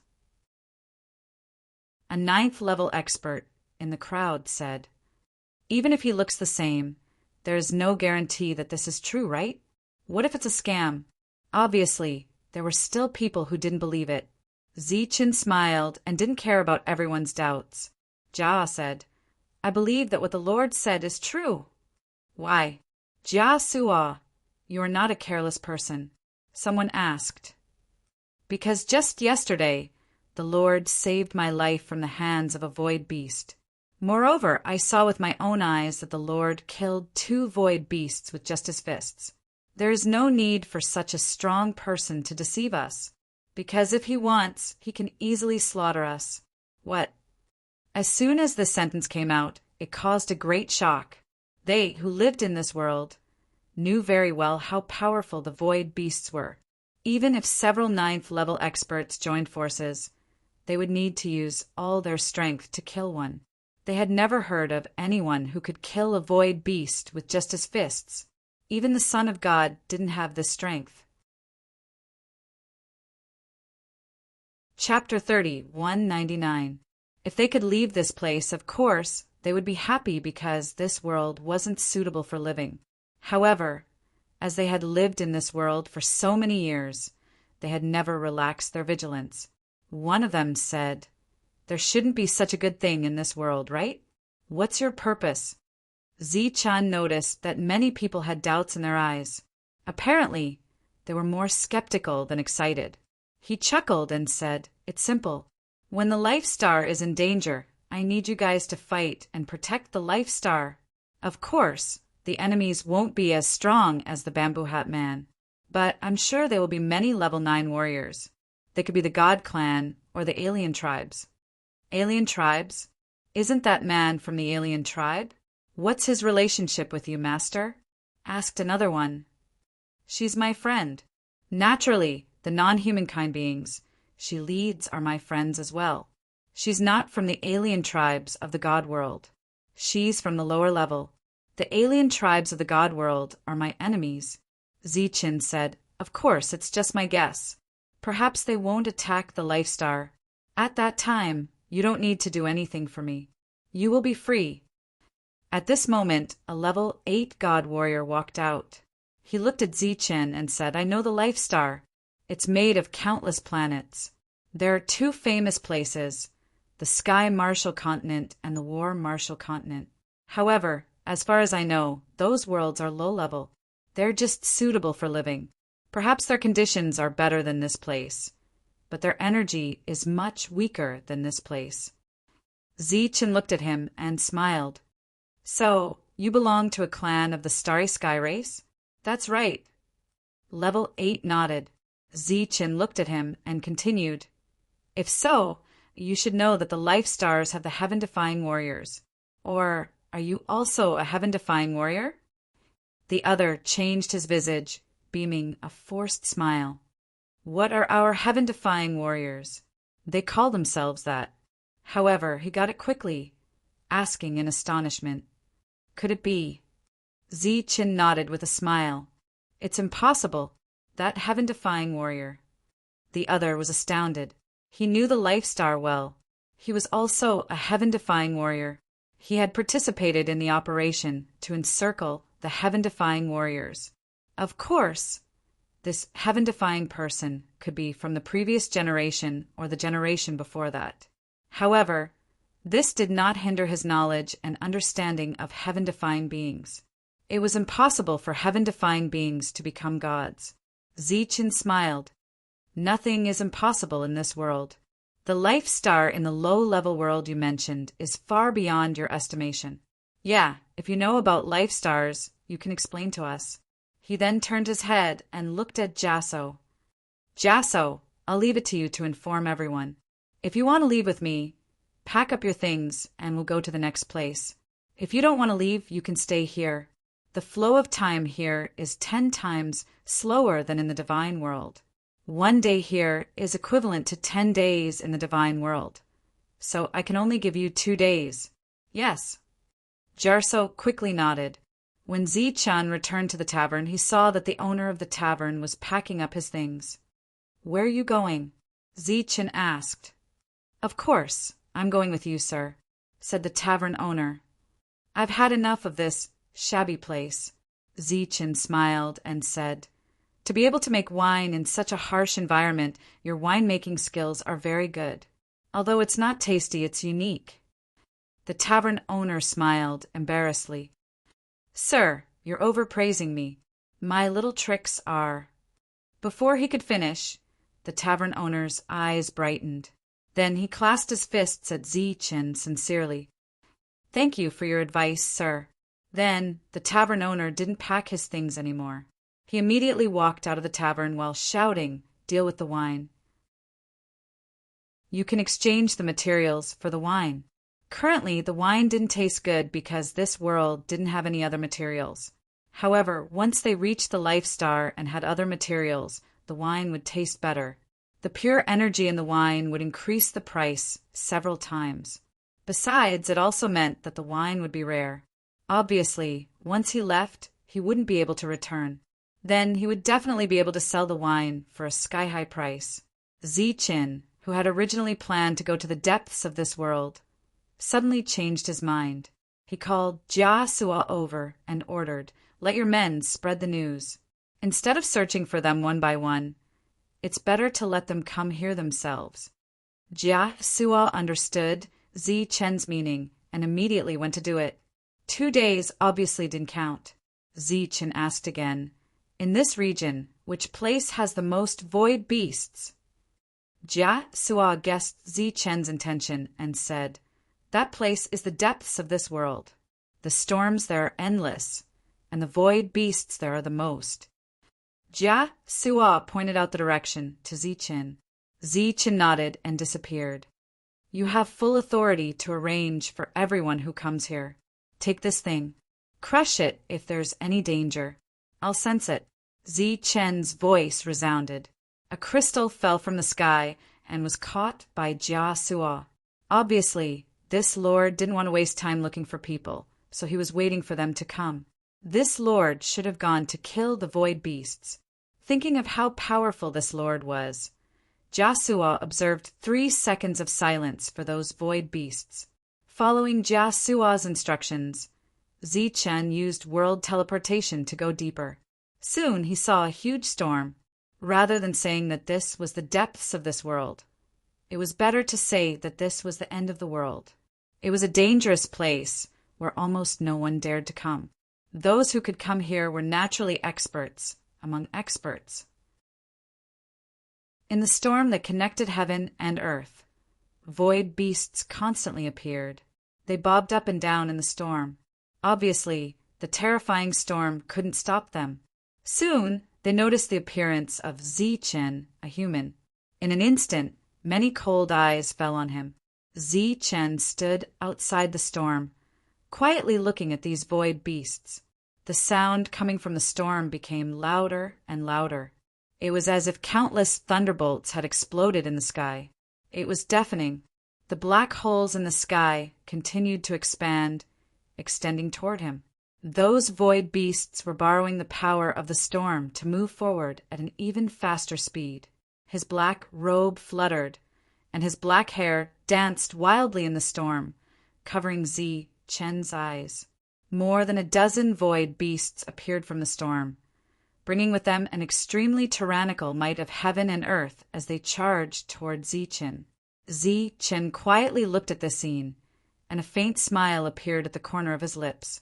A ray of light appeared in his hand. The ray of light drew an arc, extending into the distance. It swept past the void beasts and the storm in the distance. The void beasts' bodies were split in the middle. Blood rained down from the sky, sprinkling onto the ground. The storm behind him suddenly disappeared, and Zichen's fluttering robe returned to normal. Chapter 30. 200. To the void beasts, they were like the overlords of this world. Today was the day of their destruction.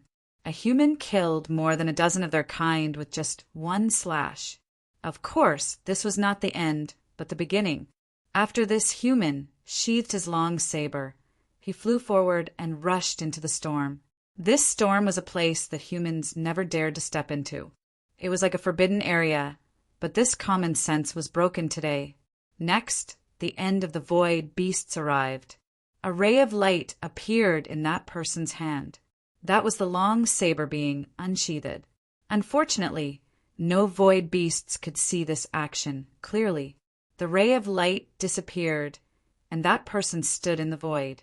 The raging storm disappeared, and the sky that was torn apart by the storm was quickly healing. Blood rain fell all around. The corpses of the void beasts fell from the sky and landed with a loud thud.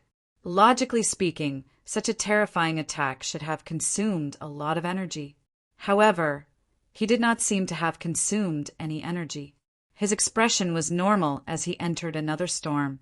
Light appeared in the storm again. The light cut through the storm and destroyed the void beasts inside. The storm disappeared, and that person disappeared again. Angry roars could be heard incessantly.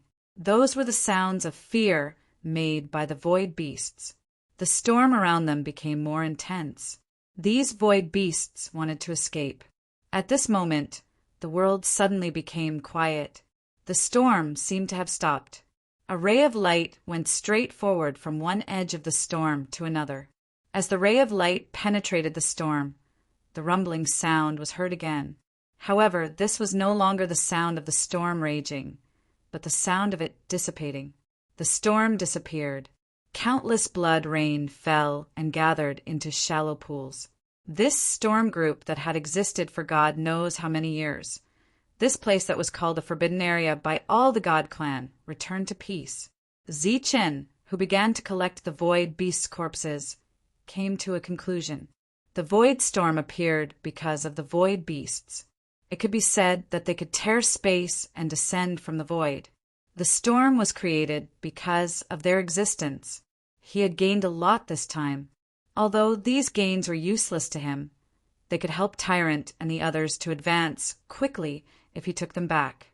After collecting all the corpses, Zichen turned his head and looked into the distance. There was a team of 30 people there. Since they dared to come to this place called the Forbidden Area, these people were naturally 9th grade. They were wearing excellent equipment. The weapons they held were also made of the hardest bones of the void beasts. At that moment, they stood there motionlessly as if they had been petrified. Morris was the leader of the team this time around.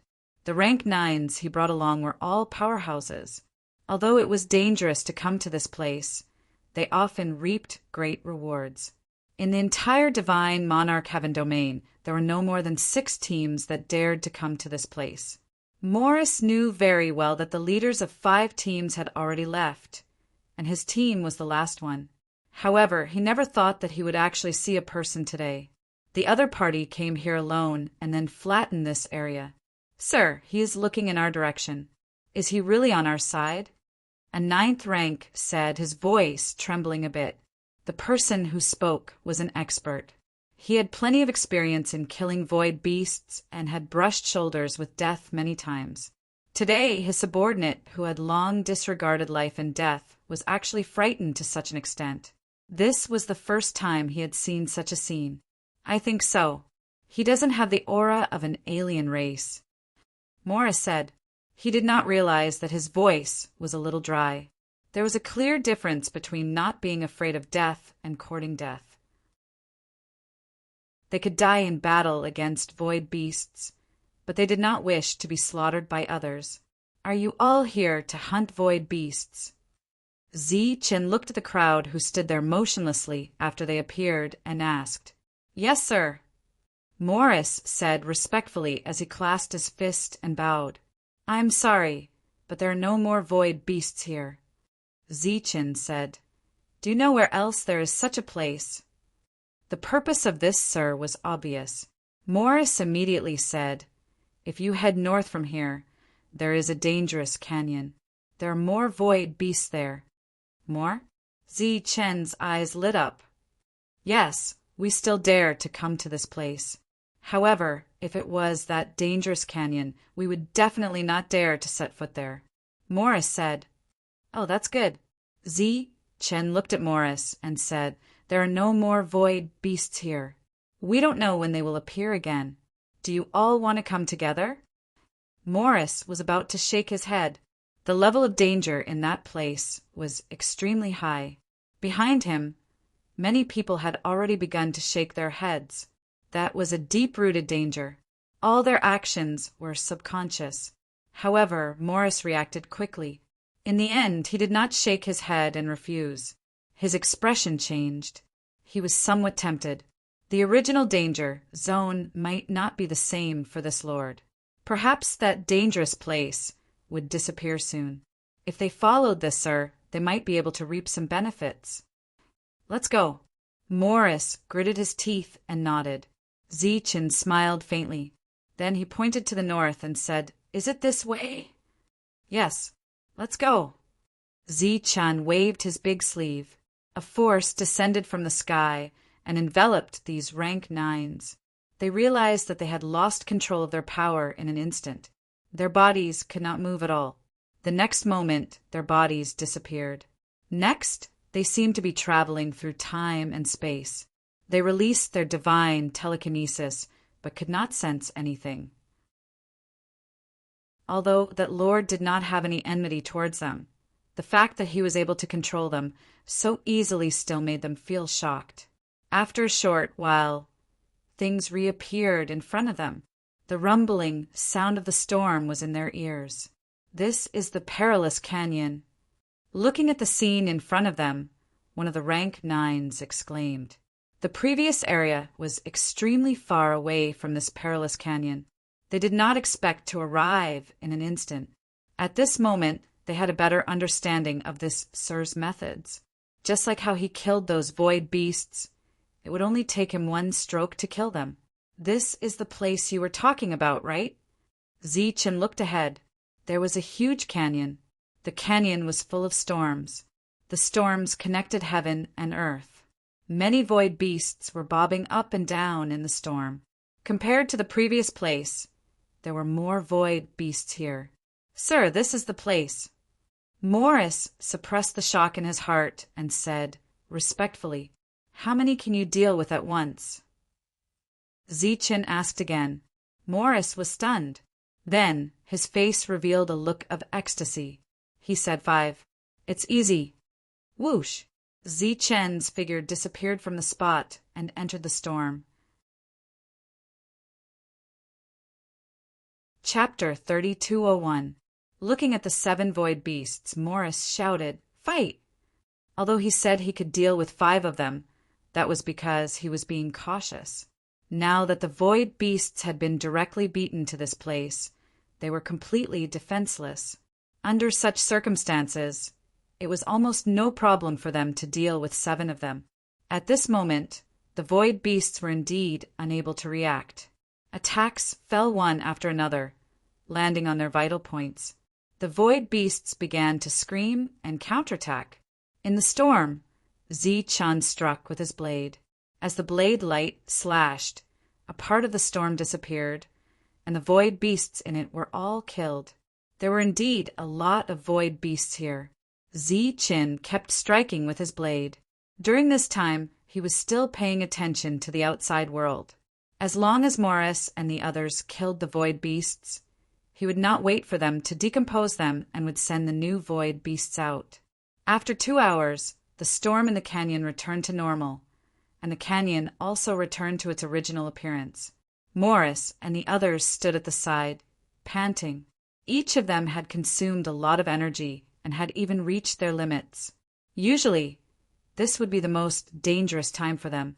In a place like this, no one dared to put themselves at their limits. But today they had reached their limits. Not only did they not have the slightest worry, but their faces were full of smiles. Around them, dozens of void beasts' corpses were scattered. According to the distribution of resources, each person had more than 1 void beast. Such a huge harvest was unprecedented, and it had only been a little more than 2 hours since they started fighting. In addition to their tacit cooperation, the most important reason was that the void beasts that had been sent over by that lord were all a little dazed. They could take advantage of the opportunity to heavily injure them. But even though they were unusually excited, they could not help but feel shocked when they saw the storm in front of them disappear. Their harvest was not small, but that lord's harvest was even greater. However, that lord did not decompose the void beasts' corpses. Instead, he collected all the void beasts he killed. This was something they could not do. From the looks of it, they could barely decompose the void beasts' corpses and take away many important things, such as the flesh and blood, which would be wasted. This was not to say that their spatial spirit rings were not big enough, but because every part of the void beast contained a strong power of law. If there were too many things in the spatial spirit ring, the space inside the ring would become unstable and explode. When Zichen walked over, Morris quickly took out a bottle of wine and handed it to Zichen with both hands. "Try this." Zichen waved his hand, and the space in front of him distorted. Wine jugs appeared and flew towards the crowd. Everyone was curious. Could it be that the thing this lord took out was better than theirs? One had to know that the wine they were carrying was the most expensive wine in the world. Naturally, it was also the best. After opening the bottle, they no longer had any doubts. After drinking a mouthful of wine, everyone's eyes lit up. Although they did not know much about wine, they knew that this was definitely not something that could be produced in this world. Drinking a mouthful of this thing meant 1 less mouthful. Many people quietly put it away after drinking a mouthful, saving it for the next time. Zichen pretended not to see it. He turned to Morris and asked, "Where else can we find large void beasts?" Morris mentioned 2 more places. "I can see that your battle strength is not weak. How many teams like this are there in this area?" Zichen asked. "Originally, there were 6 of us, but now we're the only one left," Morris said with a sigh. Zichen's heart skipped a beat. he said. Could it be that one of the 5 is called Arthur's? Lord also knows Arthur's? Morris said in surprise, yes, it's him. Unfortunately, he has already left this world. Perhaps he has already returned to the God realm? Since you know him, why didn't you follow him? Zi-Chin asked again. His expression was calm, without the shock or surprise that Morris had imagined. It's because of us. Arthur's said that he could only take Brother Morris with him, but Brother was worried about us, so he stayed here. A 9th grade cultivator said. This time, Zi-Chin was surprised. He looked at Arthur's and asked, why? They are too impatient and only know how to act recklessly. They seem to have strong battle strength, but no matter how strong the battle strength of this world is, even existences like the Son of God will be in danger. If I leave with Arthur's, they will soon be killed by the void beasts, Morris said. Moreover, I am worried that after I leave, they will be used by people with ulterior motives, especially those merchants. They are all evil merchants. Morris's words were spoken in an extremely calm manner, without the slightest hint of pretentiousness. The people behind him also smiled, not feeling too touched. From this, one could see that their relationship was indeed very good. Then follow me, Zi-Chin said. Huh. Morris was stunned. All of you follow me. I will take you away, Zi-Chin said again. Where to? Morris asked, puzzled. It's impossible to return to the heavenly realm. I will take you to a world no lower than the heavenly realm, Zi-Chin said. Looking at the still puzzled crowd, Zi-Chin said again, although Arthur's returned to the heavenly realm successfully, he is dead. This news was undoubtedly shocking. These people's expressions changed drastically again. Zi-Chin silently apologized in his heart, then used the space technique to condense an image again. It was the scene of the battle between the sword servant and Arthur's that day. Exclamations rang out one after another. These people not only recognized Arthur's, but also the other rank, 9 existences. In this world they were all powerhouses. However, such powerhouses could not withstand a single blow from the man in the bamboo hat. Sir, what exactly is going on? Morris looked shocked, as did the others. The heavenly realm is in chaos. The whereabouts of the heavenly gods are unknown. The heavenly realm is the strongest, but you are rank 9. Your combat strength is far beyond those rank 9 existences, so the heavenly realm rules do not allow it. The man in the bamboo hat is called the sword servant. I guess he is a product of the natural order. His combat strength may not be able to fight against the heavenly gods, but killing a rank 9 is easy. In other words, the purpose of their existence is to kill all powerhouses above rank 9. Chapter 3202. The reason why Zi-Chin wanted to recruit Morris personally was that his combat strength was strong enough, and he believed that his status in this world was also very high. If he were to step in, everything would be much smoother. This was also the main reason why he was willing to bring Morris and the others here. Morris had actually rejected Arthur's invitation for the sake of these brothers. This was a complete surprise for Lin Huang. These people had never heard of a life star, which made Zi-Chin feel slightly regretful. However, he did not deliberately and patiently explain. Instead, he said that it was like the heavenly realm, where everything was there except for foreign tribes. Won't the sword servants kill their way to the life star? Morris asked. As long as I'm alive, those sword servants won't be able to reach the life star. Looking at these people's shocked expressions, Zi-Chin said, It's not what you think. I'm not a heavenly god, I'm just a little special. As long as I'm alive, the life star's rules won't be weaker than those of the heavenly realm. In this case, the sword servants won't be able to pass through the rule barrier. Moreover, the sword servants don't supervise all places. For example, here, the sword servants won't be able to come.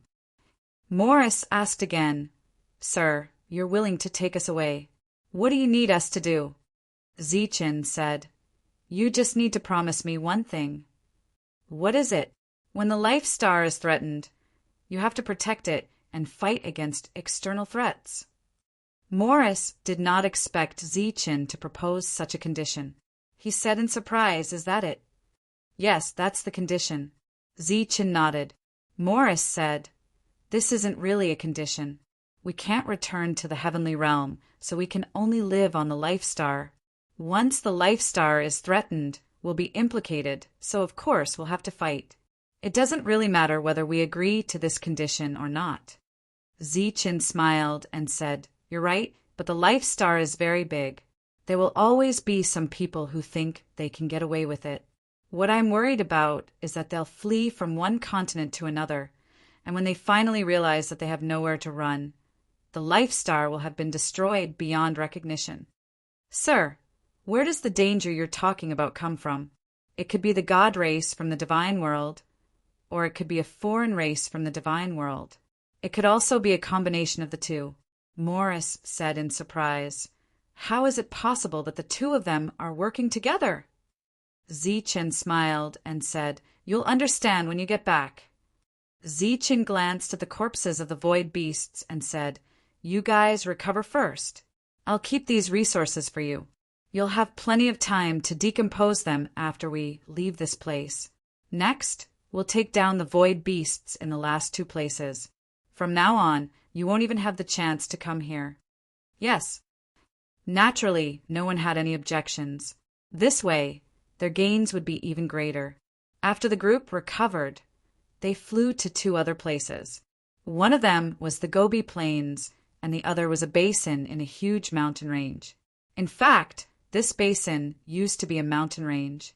However, under the ravages of the storm, the mountain range had disappeared and turned into a basin, becoming a paradise for the void beasts. Zichen used an extremely short amount of time to clear these two places. Morris and the others obtained about 5 void beasts each. This was undoubtedly a huge gain. After that, they still did not have time to collect these materials. Instead, they began to gather the others according to Zichen's instructions.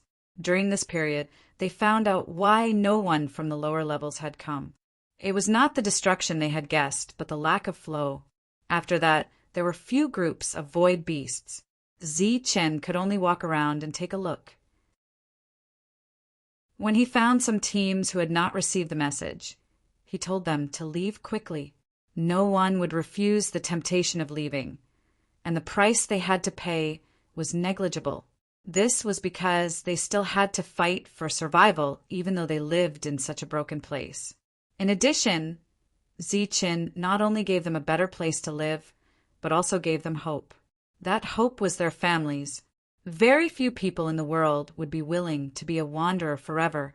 Many people had a stable heart, especially these 9th grade martial artists who had reached the end of the world. Being able to settle down, have a family, and establish a clan was what they hoped for the most. It was still the same camp when Zichen arrived. At this moment, the scale of the camp had expanded greatly. Many Protoss had gathered here. Many taverns and other shops had opened here. However, the most popular businesses were still the taverns. Finally, they could leave this place where even ghosts could not be seen. Naturally, they wanted to indulge themselves. However, it was somewhat strange that almost all the tavern owners no longer wanted the void beast crystals that were used as a common currency. Instead, they wanted all kinds of materials, such as the most common void beast's blood. This blood was one of the main ingredients for brewing wine in this area. During this period, some people vaguely guessed something, so they gathered many teams and went out to hunt void beasts. They wanted to take away some of the only specialties of this place before they left. In the blink of an eye, 3 years had passed. During these 3 years, people kept coming here. 3 years was enough for the news to spread and for everyone to come. As for those who did not come, they could only blame it on their bad luck. Over the past 3 years, the camp had expanded again and again. However, no one had seen those mysterious lords. If Morris had not come to this place in the end and personally oversaw it, Jasua, who had first spread the news, would have been torn to shreds by the many experts. After 3 years, Zichen appeared. Behind him were nearly 100 lucky fellows. The reason why they were lucky was because they had caught the last bus. Morris walked forward while Jasua followed him. Although they were both at level 9, the gap between their fighting competence wasn't small. Morris was an existence that could resist the Son of God. "Master, all the people we can find are here," said Morris respectfully. Zichen nodded, his eyes raking through the area. "You know the condition for taking you away, right?" Everybody nodded. That condition wasn't really a condition. There are so many planets in this life star. You can choose any place you want to stay. However, you cannot disturb the natives. I'm the rules supervisor of this life star. If I want to, I can sense everything that happens on this life star. Thus, don't bully them. They're still weak now, but after many years, they will grow up to be existences like you. Don't doubt it. In this life star, we can learn the principles by ourselves. We don't need to awaken the soul altars. The group of experts bowed to him one more time. Chapter 3203. In his line of sight were the foreign tribes that Fina had brought with her. Compared to Zichen, her connection with the foreign tribes was through the soul. Therefore, all the foreign tribes that were still alive in this world had come to Fina. When the Protoss saw the foreign tribes gathered, their expressions changed. Both sides were mortal enemies on the second level. Although they were no longer against each other on this level and fought whenever they met, their relationship was definitely not eased. "From now on, we're allies." Zichen said, "They won't attack you, and you can't take the initiative to make trouble." As soon as he finished speaking, the space distorted and a huge space passage appeared. Everyone start entering the passage. As soon as Zichen finished speaking, the powerhouses who had been impatient for a long time immediately flew toward the passage in the air. After everyone had entered, Zichen put away the foreign tribes again. "Let's go." Next, Patian continued to open the space. The 3 of them walked into the space and headed straight for the heavenly realm. 30 years had passed in the heavenly realm. He wondered if Monk and the others had broken through. In the heavenly realm's tree city, a space passage opened under the ancient tree that Jono had transformed into. Zichen and the other 2 walked out of the space passage. The city was still bustling with people. It could be seen that there had not been many changes in the past 30 years, and no danger had appeared. At this moment, Zichen's voice sounded in the world. "All rank 8s can stay in the heavenly realm. If the rank 9s want to see how powerful the sword servants are, you can also come out and have a look." When the rank 8s heard this, they immediately walked toward the passage. The rank 9s smiled sheepishly. What a joke! No one was willing to risk their lives to see something. "All rank 8s, pay attention. When you're about to break through to rank 9, report to the city center and then arrange for you to arrive at the Life Star as soon as possible." After Zichen finished speaking, many rank 8s arrived in Tree City, their bodies surging with powerful auras. However, they soon sensed that there were also many powerful rank 8s in the city. Naturally, there were people to receive these rank 8s. Then, Zichen returned to the Life Star. After arriving here, he released all the rank 9's Protoss. As for the rank 9's, Fina was in charge of them. He's back. In the City of Trees on the Life Star, Su Mengyao looked at Zichen with a smile. Zichen smiled and said, "Is everything going well?" "Yes, they're all in the process of development." While Zichen and Su Mengyao were talking about what had happened in the past 30 years, the grade 9 experts were looking around. They soon discovered that the spirit trees in the periphery were all godly, king-level existences. This shocked them quite a bit. Those who had some knowledge of life stars and some experts who had visited life stars were astounded when they saw this. First, tell them about the structure of this world. How they want to develop from here on out is entirely up to them. If you want to stay here, Then leave them behind, Zichen said. Next, Su Mengyao arranged the iron swords that had reached the 9th class and told them about the current situation of the world. After they found out that this region was filled with God King level ancient trees, they became even more astonished. Iron Sword, are those sword servants really that powerful? During this time, one of the grade 9 experts asked. Many of the grade 9 experts also looked at Iron Sword. Although they had some understanding of the sword servants before coming here, they had not seen them with their own eyes after all, so there were still some doubts in their hearts. Iron Sword snorted when he heard this. Those sword servants exist to kill us. Do you think they're strong or not? Iron Sword's gaze swept across the many grade 9 experts in the field, and he said coldly, there are so many of us. One sword servant can slaughter us all. You've seen them with your own eyes? Someone asked again. Iron Sword said proudly, of course, because I'm the first rank, 9 other than Sir, to see a sword servant and not die. Back then, I also tried to see if a rank 9 sword servant would appear. Everyone was obviously energized, so Iron Sword recounted what had happened back then in full detail. When everyone heard that Iron Sword had attracted a sword servant as soon as he broke through, their expressions changed. After learning that Sir Zichen could actually kill a sword servant, they were even more shocked. Iron Sword said solemnly, Sir is a defiant and also the only one in this world who can kill a sword servant. Apart from Sir, even Sir's equally powerful clone can't kill a sword servant. I vaguely heard that sword servants are immortal. In other words, no matter how powerful our combat strength is, it's impossible to kill a sword servant. Looking at everyone's sour expressions, Iron Sword said with a smile, but don't worry, as long as we don't go to the heavenly realm, the sword servants can't do anything to us.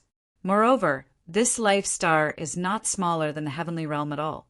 There are countless continents here. Even with everyone's strength, it will take many years to complete a full tour. All right, we've arrived at the border city of Tree City. Next, we'll leave the forest. I'll take you to the continents outside to have a look. From now on, it's up to you where you want to go. In the periphery, there are some specially built trial grounds. There are creatures from alternate time and space inside, which can be used for those low-level cultivators to train. Zichen and Su Mengyao headed to the processing workshops. He placed all the void beast corpses he had obtained in these workshops. Among the rank 9s who came this time, many were natives of the Divine King's celestial realm. Some of them had already come to the workshop and met up with their clansmen. After seeing so many corpses of void behemoths, they were extremely shocked. Next, they needed to dissect these corpses, then sort out the various materials, and finally use these materials to forge weapons or defensive armor. During this period, there would be one or more people managing each step, ensuring that there would be no mistakes. There would also be no cases of embezzlement. As for the void crystals obtained, Zichen specifically instructed that they must be complete and not cut apart. Monk and the others had not broken through yet. Giving them these things would speed up their breakthrough. At the same time, Zichen also instructed those people that if Morris came here to collect his things, they were to give him the void beast resources stored in the warehouse without any additional approval. After dealing with the matters here, Zichen returned to the heavenly realm. He did not know if it was because he had broken through to rank 9, or if it was because the life star's rules were complete, but these days his perception had been significantly enhanced. Vaguely, he had a bad feeling. He could not tell where this feeling came from, but it was like a dark cloud floating above his head.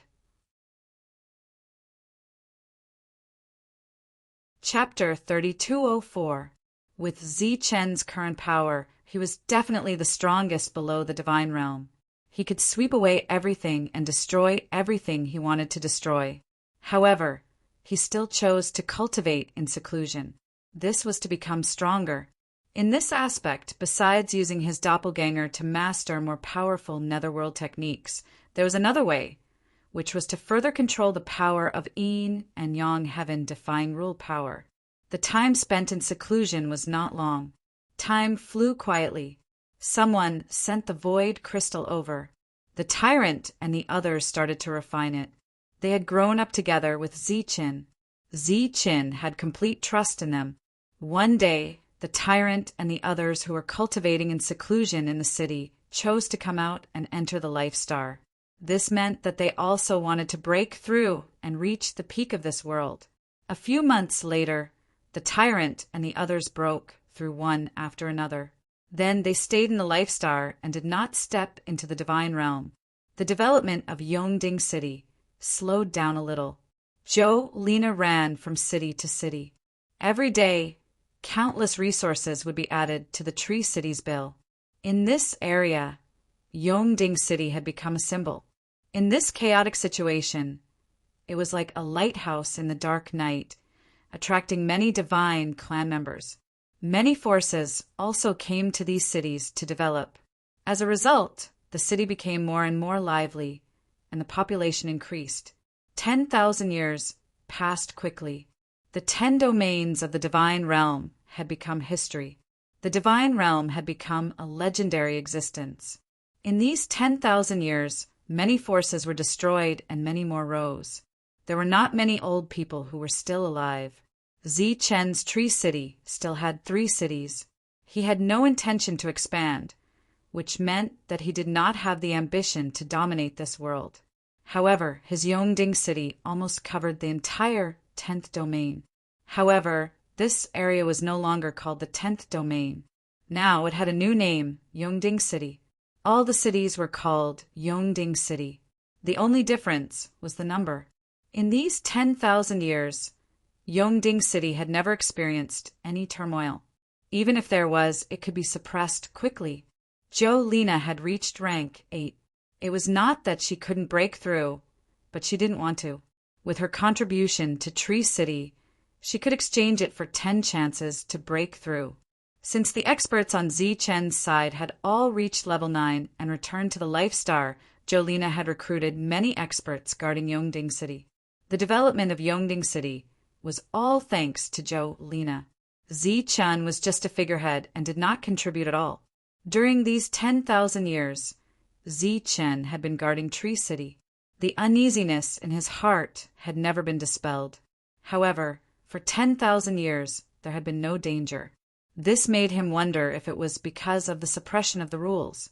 The war in the God world continued for another 10,000 years. During this time, many forces were destroyed. Even Heavenly God City, which used to be the 9th region, was besieged many times. Fortunately, the Heavenly God Legion was there, so no one was able to take the city. 10,000 years had passed, but Sacred King Zenith's team still hadn't been destroyed. Only 3 of the original great powers of the 10th domain remained. At this moment, these 3 level 9 Sacred Kings were discussing the upcoming war. One of the Sacred Kings said, "It has dragged on for too long. Let's start the final battle. At worst, we will lose and stop fighting. If we continue like this, there will be no end." Another Sacred King sighed and said, "Unfortunately, Tree City has great power and we can't use it. Otherwise, not to mention destroying this small area, why can't we even unify the God world?" Sacred King Zenith smiled faintly and said, "Those people are malefactors. They are indeed strong. A single level 8 expert can turn the situation around. However, if we come into contact with them, it will bring about too much karma. The losses outweigh the gains." The first Sacred King sighed and said, "Isn't that so? Right, Sacred King Zenith, I wonder what the foreign races are discussing this time." Sacred King Zenith said, "Who knows? They are always so mysterious. Fortunately, they have no problem fighting." Sacred King Zenith did not know that this time it was not only the 3 foreign races that had returned, but also all the foreign races that had extended to the God world. These non-humankind representatives had already arrived at the core meeting hall of the non-humankind. In this hall, there were 24 people sitting. Behind these 24 people, there were many people standing. There were only 24 seats, representing the highest status in the foreign races. The other powers, regardless of their size, could only choose to submit. At the very front was an old man. He tapped the table lightly with his finger and said, "Everyone, this battle has gone on for quite some time. It is time to make a choice." The previous discussion disappeared, and the surroundings became quiet. The old man continued, "Then let me begin. 100 origin crystals." Radiance flashed in front of the old man as a pile of sparkling crystals appeared, each of them emitting a dazzling radiance. These were the purest origin crystals in the world, seemingly condensed from laws. If Zi-chan were here, he would discover that these crystals were even purer than the ones inside the void colossi. This was something that was only circulated among the foreign races, perhaps even among the upper echelons. 200 on behalf of Master Victor. A 9th-level alien sitting next to the old man said, 300 Lord Bellica. 500 Lord Ely. The 24 people in the hall began to raise the price continuously, as though they were auctioning something. The number of origin crystals on the seats at the front kept increasing. The rank 9 standing at the back were also incomparably nervous, perhaps even more so than the 24 people in the hall. The old man from before raised the price to 1,000 for the second time. Lord Victor, 1,500. Lord Bellica, 1,700. Lord Ely, 2,000. Lord Victor, 3,000 origin crystals. The rank 9 representative who had been speaking on behalf of Lord Victor produced more origin crystals with a flash of brilliance. There were a total of 3,000 origin crystals in front of him. 3,000 origin crystals.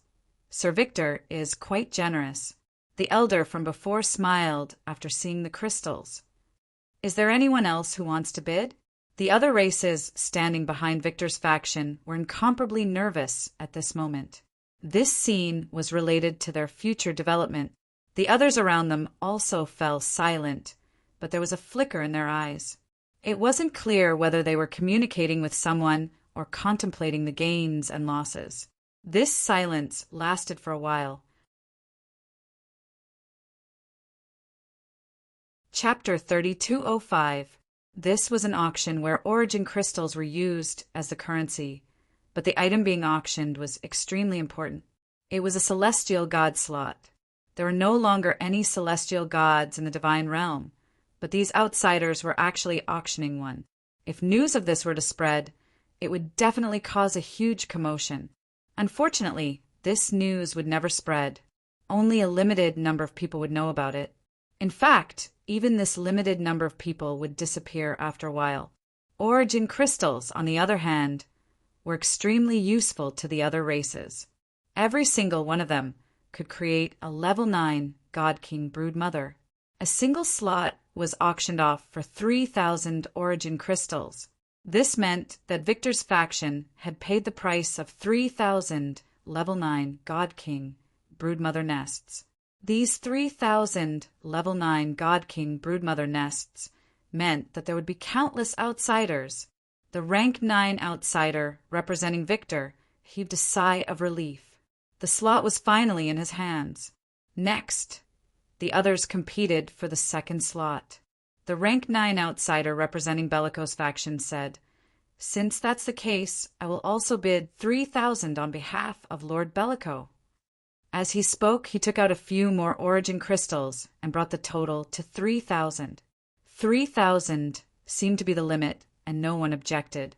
Next, all the factions seemed to have reached a tacit understanding and took out 3,000 origin crystals, one after another. A total of 27,000 origin crystals were placed on the table. The origin crystals that the other factions had taken out were all taken away. The names of the 9 heavenly gods had been determined. The old man who had made the first bid did not get a spot for the divine realm, but he was still the one in charge here. He looked at the crowd and said, The 9 forces have obtained the spots. After all is agreed upon, the 9 sovereigns who occupy the divine nests will voluntarily give up their divine nests.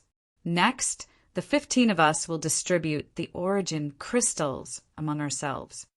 The 9 factions had used 27,000 origin crystals to obtain 9 slots. The crystals they had paid would be given to the others. This could be considered a form of compensation. All right, those who have taken the resources can make arrangements among yourselves. The old man stood up and announced the end of the meeting. God King Sander was in his temporary camp. There was a map in front of him with several cities marked on it. These were their next targets, and if they were correct, they would be able to conquer them in one go. Sander, good news! An excited voice came from outside the door. Sanderson turned around. Cece, what are you so happy about? Sandra turned around and saw Cece walk in. Cece was one of the leaders of the 3 forces and had a good relationship with Sandro. The pagans behind me have agreed to launch a large-scale attack. Moreover, they're sending all of their forces.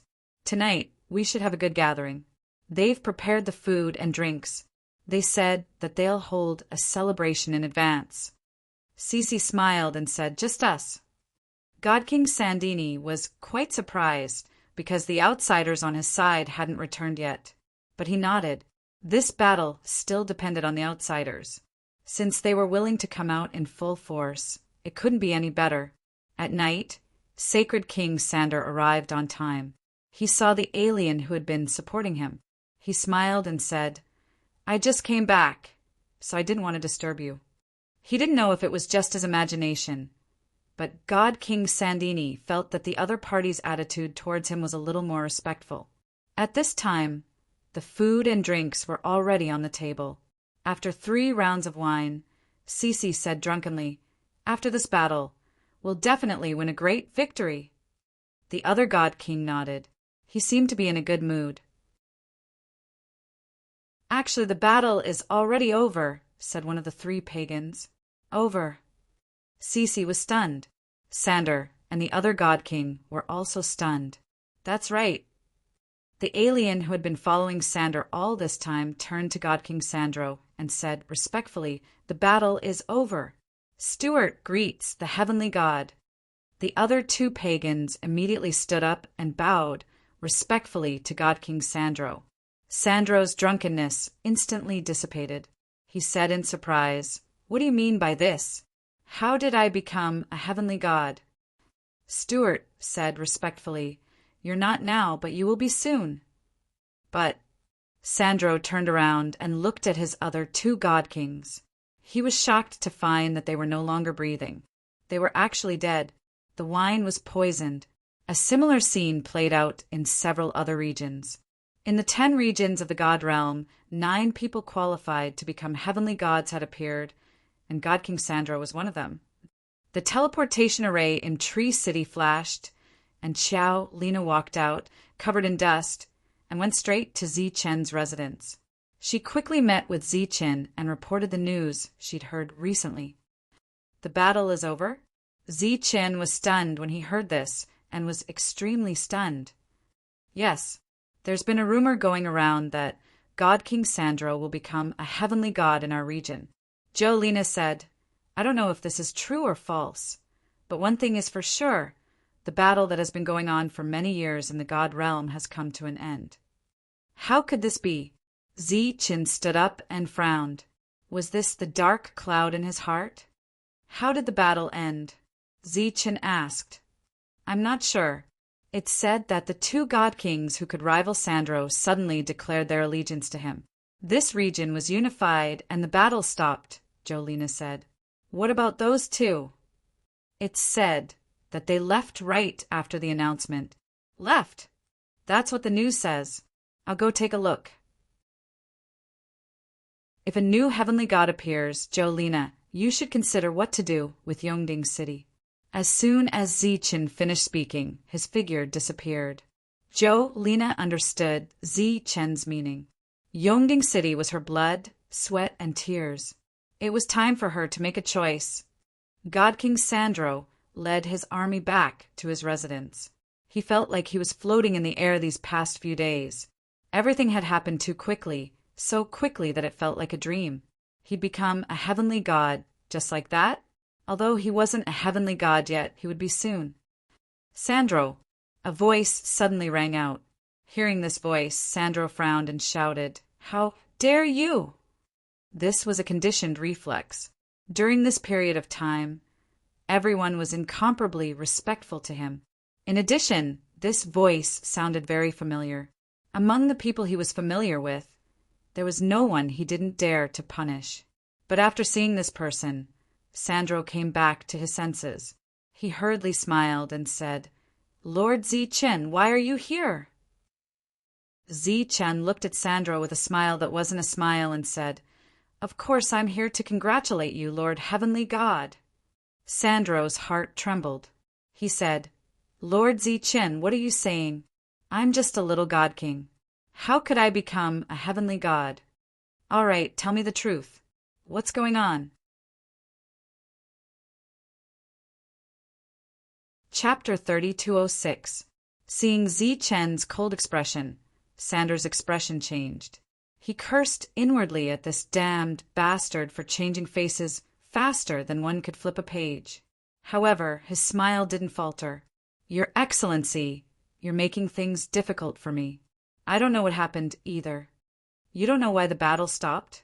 Zichen's expression became incomparably cold. "Do you really think you've become an Empyrean god?" Sandor immediately smiled bitterly. "Your Excellency, I really don't know. That night, I was still studying the strategic map, thinking of how to take down Ethan's faction in one fell swoop. Who would have thought that the next day Sisi would announce his allegiance to me, and then the two of them would disappear? Really?" Zichen frowned as he looked at the other party. Sandor stretched out his hand. "Of course, every word is true. If your Excellency doesn't believe me, you can search my soul memories. I promise I won't resist. Then what's the matter with becoming an Empyrean god?" "Rumor has it that you're going to become an Empyrean god," Zichen said coldly. Sandor smiled awkwardly. "I've become a powerhouse in this region. I can be considered to have unified this place. Of course, your Excellency isn't included. According to some conjecture, perhaps I have an extremely high chance of becoming an Empyrean god. Thus, I first created a little bit of momentum. After all, power itself is a kind of momentum. The battles in other places have also stopped." "What's going on?" Zichen asked again. Sandor said, "Your Excellency, you're making things difficult for me. I don't know either. The god realm is so vast. I'm just a mere god king. How can I possibly care about other places? Where's that outsider following you?" "He's already left. He took the outsider with him. He said he won't interfere in the god realm's affairs for the time being."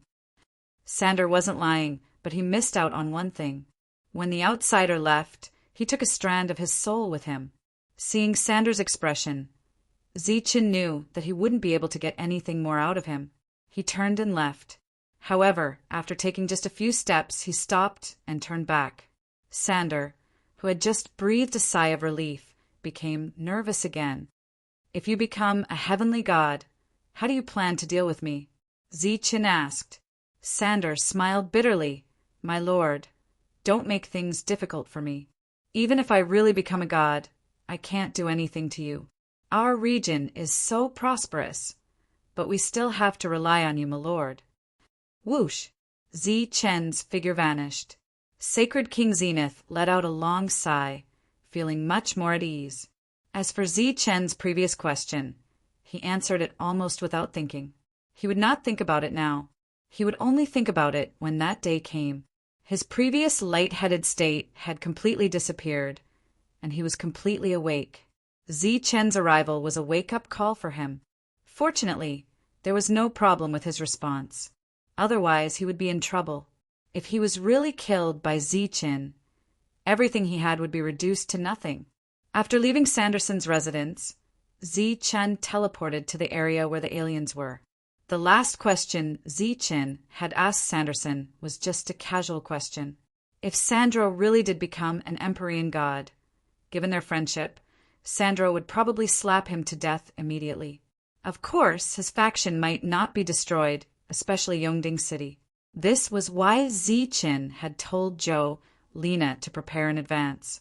Yongding City had been built by Zhou Lina single-handedly. It was her blood, sweat, and tears. If a god appeared in the god realm, Zichen would definitely be affected, and his faction would be shaken. However, Yongding City would not be affected. This was because it was already on a large scale and countless resources were coming in every day. Even if the structure of the god realm changed and a new god appeared, these cities would definitely not be destroyed. No one would go against the resources. At the same time, with Yongding City under his control, he naturally would not harm Zhou Lina. After all, she was an excellent assistant who could manage all the cities in an orderly manner. If Zhou Lina chose to leave, Zichen would agree. He respected Zhou Lina's choice. This time, Zichen chose to teleport. His speed was extremely fast, and there were no battles during this time. As he went deeper, Zichen gradually felt the pressure. It was as if there were some laws that were resisting his arrival. Not long after he went deeper, one after another, Grade 9 aliens appeared and blocked Zichen's path. Looking at these aliens blocking his way, Zichen said indifferently, "If you don't want to die, move aside.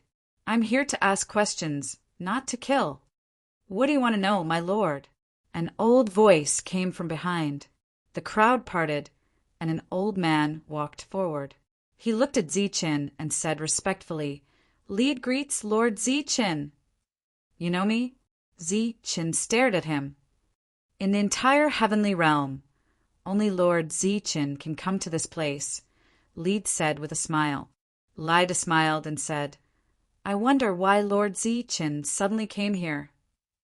"Was the heavenly realms ceasefire you're doing?" Zichen asked coldly. Lead said, "We added fuel to the fire."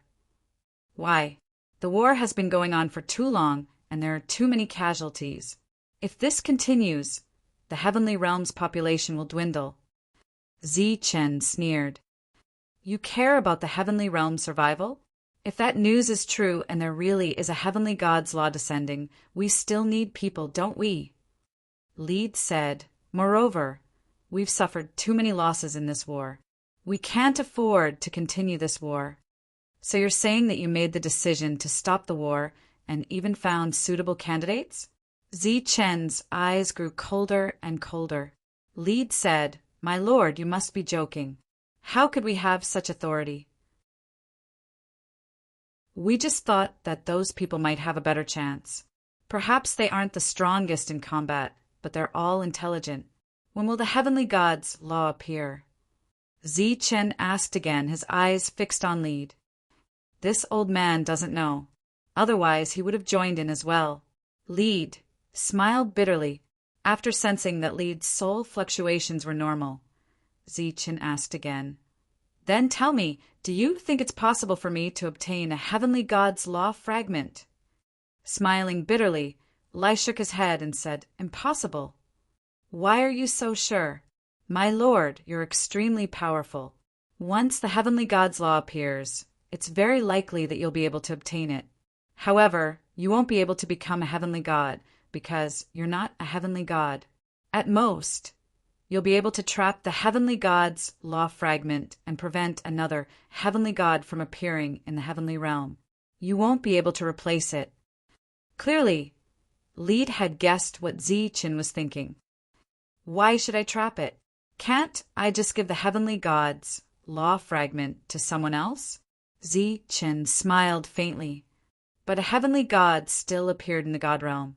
"Actually, my lord, you don't have to worry at all.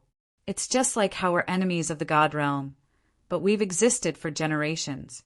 Even if a heavenly god appears, I'm sure no one will make things difficult for you, my lord," Lead said. "Why do you say that?" "My lord, your combat strength is unparalleled. You're the strongest person below the heavenly gods. Who wouldn't want to recruit such an expert?" I'm afraid that as soon as a heavenly god appears, the heavenly god's emissary will trample all over your faction. Perhaps a heavenly god will personally come to recruit you. Zichen laughed when he heard this and said, I like what you just said. After saying that, Zichen's figure disappeared. Whoosh!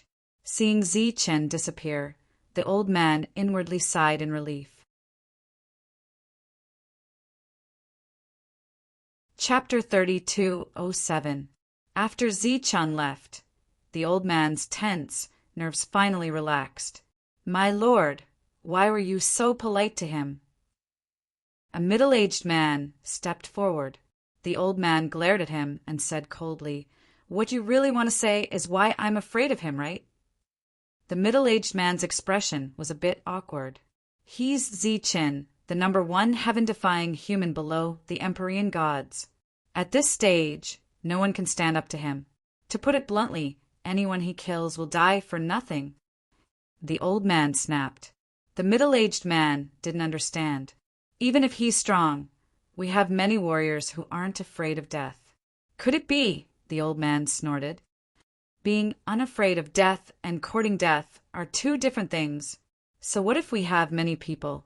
He'll kill us all one day. How could that be? The middle-aged man was stunned. As the first heaven-defying human to reach this level, what do you think? Right now, not to mention us, he could even destroy an entire world. So, before the situation is settled, anyone who provokes him will die for nothing. The middle-aged man's face was filled with shock.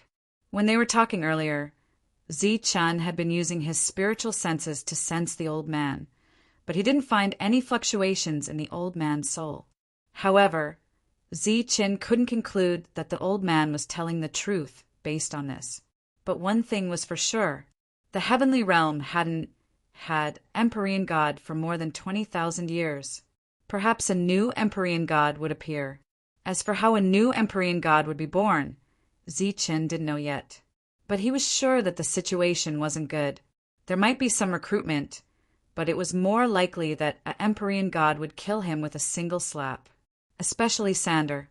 If he became an Empyrean God, not only would he be killed, the entire Tree City might be destroyed. Zichen returned to the Tree City and began to gather everyone to discuss the matter of retreating. No matter what, they couldn't stay here any longer. Zichen, what happened? Xiao Nua, who was at the city core, asked. The heavenly realm is peaceful for now, but there might be even more turmoil in the future. We have to retreat, Zichen said. Retreat?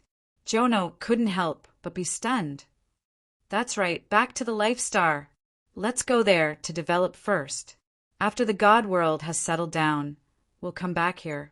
Or perhaps they will never come again. Naturally, Zichen had the final say in the city, so retreating was only a matter of a word from him. However, the Tree City was huge, and there were many gods in it. There were also many people. It wasn't a place where one could just walk away. While they were preparing, Zichen returned to the Life Star. Su Mengyao, Yi Qian, Xuelin, and the others were all here. Zichen gathered everyone and informed them of what might have happened in the mortal realm. After hearing this, everyone's expressions changed one after another. If that's the case, then everyone has to retreat, regardless of whether the future heavenly deity has any ill intentions towards us. Su Mengyao said, Since the appearance of the Empyrean God is still uncertain, we should also participate. If someone becomes a heavenly deity because of us, I don't think they will make things difficult for us. The monk, who had reached the 9th rank, said excitedly, That's true, but aren't you afraid that the existence who becomes a heavenly deity will bite the hand that feeds him? After all, the number of heavenly deities is limited. We can't let people say that the position of heavenly deity is given to them by someone else every day, right? Moreover, this person isn't even as strong as the heavenly deity, Zichen said. The monk was stunned. He said, What else can we do? There's no other way. I can only stay in the God world and slowly watch the situation develop. Zichen said, I'll bring Pati in with me. Once a heavenly deity appears in the god world, if we can't stop it, then I'll hurry back. Is running back a solution? Are heavenly deities unable to come to this world? LV Peng said. He had been brought back by Zichen long ago. Now he had reached the 9th rank and was also the strongest spirit array master on the Life Star. Everyone looked at Zichen. He was the one who knew the most about the rules of the Life Star. Zichen said with a wry smile, "If those sword servants can't come, it'll be difficult for others to come as well. However, if it's a heavenly deity, it doesn't seem to be too difficult." The others were also discouraged. If that was the case, it didn't seem to matter whether they returned to the Life Star or not. This was because if a heavenly deity wanted to kill someone, there seemed to be no one in this world who could stop them. "Of course, we have to retreat." At this moment, Xingqian said, "If the heavenly deities of the god world really appear, then we have to leave and go to the world that Li Ai mentioned. However, before we leave, we have to greet those heavenly deities and let them know that we've left. This way, for the sake of face, the dignified heavenly deities won't deliberately descend to the lower realm to destroy our forces." In the eyes of a heavenly deity, including a godly king, everyone was like an ant. If a heavenly deity took advantage of the situation to trample on them, it was still acceptable.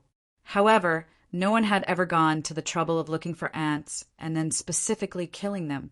Moreover, a heavenly deity had just appeared in the god world. It was also time to reorganize. A heavenly deity wouldn't be so bored as to deliberately come to a Life Star and destroy everyone here. This is a good idea. If we can't stop a heavenly deity from appearing in the god world, then the moment they become heavenly deities will be the moment we leave, Zichen said. "You have to take us with you. At least we'll be able to do the same." Xingqian said, "Me too." Tyrant stood up and said, "The seal on Lord Zheng's shield has been completely removed. Now is the time when it's at its strongest. I believe no one can break it." For the time being, nothing had happened, so this issue could not be discussed. Zichen once again returned to Tree City in the God World and supervised everyone's retreat. The teleportation formation lit up continuously. Lina appeared from it. She was carrying a huge bag on her back. "What are you carrying?" Zichen asked, puzzled. It seemed that in the God World, everything could be put into a divine ring, unless it was a void beast's material. "It's full of divine rings. The divine gems in the divine rings can't fit anymore," Jolina said with a smile. "All of them are divine rings." Zichen was extremely shocked when he heard this. Each divine ring could fit many divine rings, and each divine ring could store many resources. Even if there was a limit to the amount of resources that could be stored in a divine ring because of the rules, if Jolina was carrying so many divine rings, wasn't it too much? "What are you thinking about? We have almost 1,000 cities. How many resources are there?" "In the next few days, more resources will be sent here," Jolina said. "Why?" Zichen was puzzled. "These are all your hard work." "It's not a big deal. If you all leave, what's the point of me staying here? I'll go back to the Life Star. In the future, it will be more lively than the God World. That's why I'm going there to develop." Chapter 3208. Lina began to withdraw resources without anyone noticing. After all, the cities still needed to function normally, and each one was extremely popular.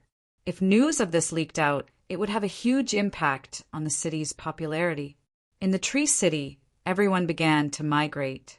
The mother nest, left outside the Tree City, also used spatial techniques to leave one after another. The ground was covered with tree roots, forming an inescapable net. At this moment, countless beams of energy passed through the net and headed for Jono. Although this withdrawal would cause a great loss of energy, it was better than being completely wiped out. A similar scene played out in the other two cities. There was no such thing as an airtight wall in the world. No matter how secretive Lina's actions were, News of her gathering of resources was still leaked to some people.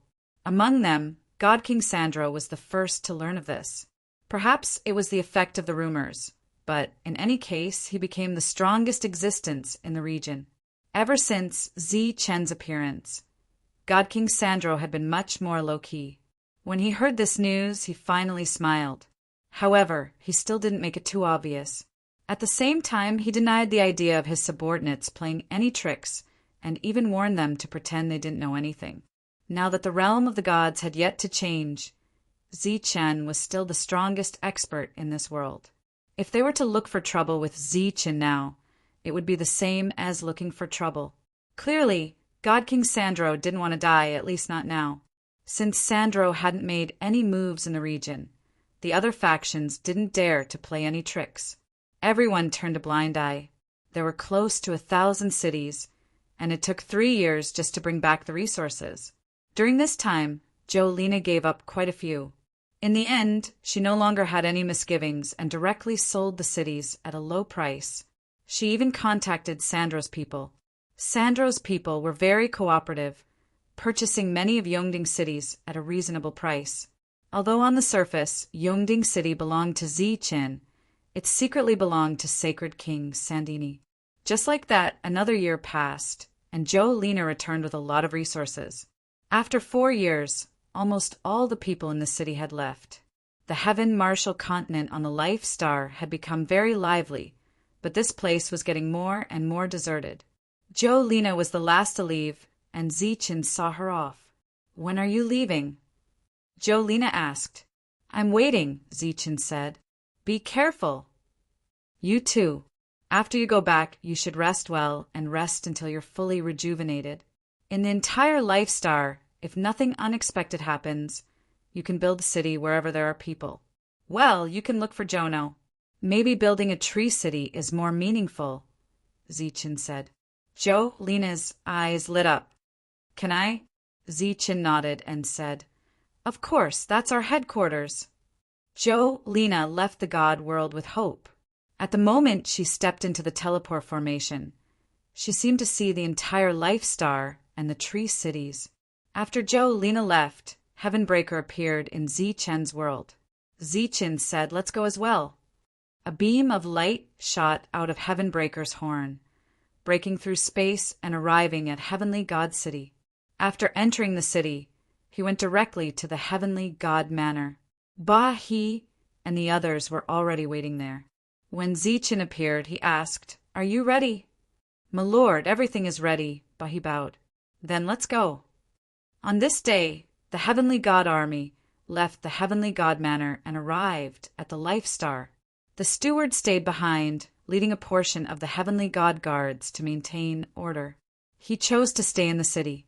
He didn't want to leave, so he had to wait for the Heavenly God to return.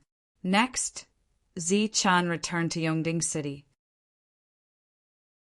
There was no one left in the city, and the teleportation formation leading to the city had been destroyed long ago. The city was still bustling with activity. Without the haze of war, the god race was very relaxed. Zi Chen sensed that a storm was about to come. Several days later, a piece of news was sent to Zi Chen through a secret channel. This was a secret message left behind by Jolina. God King Sandro had left the God King Manor, and he had left in secret. Naturally, this was a coincidence. One of the God King's servants had noticed that the God King had been acting strangely these past few days, so he had sent this message. In the end, after further investigation, he discovered that the God King had already left, leaving behind only a substitute. Zi Chen knew that the appearance of a heavenly god wasn't a groundless rumor. Thus, he continued to investigate Sandro's whereabouts through this secret channel. In the end, he obtained a clue. Zi Chen began to search according to this clue, but his search was fruitless. God King Sandro seemed to have vanished into thin air. This caused Zi Chen's heart to jump. If Sandro went to another space and became a heavenly god, it would be troublesome. He couldn't stop him. By the time Sandro returned and became a heavenly god, he would be in trouble. But Sandro had left without a trace, not leaving behind the slightest trace of him. After thinking it over, Zi-Chun suddenly thought of a method. He went directly to the former Eighth Realm. The battle there had ended immediately, and one powerhouse had survived. He only needed to inquire about that powerhouse's movements. Sure enough, the powerhouse of this area, Eric, wasn't as cautious and low-key as Sandro. When he left, he even seemed a bit smug. After paying special attention, Zi-Chun easily found the God King's route. Comparing it to Sandro's possible route, Zi-Chun guessed their purpose. The core city. This was the core city of the God Realm. It was said that it didn't belong to any realm. It was also where the king ranking and generals ranking were located. Of course, in Zi-Chun's mind, these two rankings were a complete joke. Could it be that they would become heavenly gods there? Zi-Chun didn't hesitate to go to the core city. He'd never been to the core city before. This was his first time here. This was a bustling city. Unlike Zi-Chun's Yongding city in the 10th domain, which was built later, this city was said to have been born at the same time as the realm of the gods. After that, there had never been a battle, and it had lasted until now. Upon entering the city, Zi-Chun sensed that the laws of heaven and earth here were different from those of the outside world, but he couldn't put his finger on it. He settled down here and waited patiently. Half a month later, he saw God King Sandro, who had arrived late. Aside from him, there were 8 other God Kings. Among them was Eric.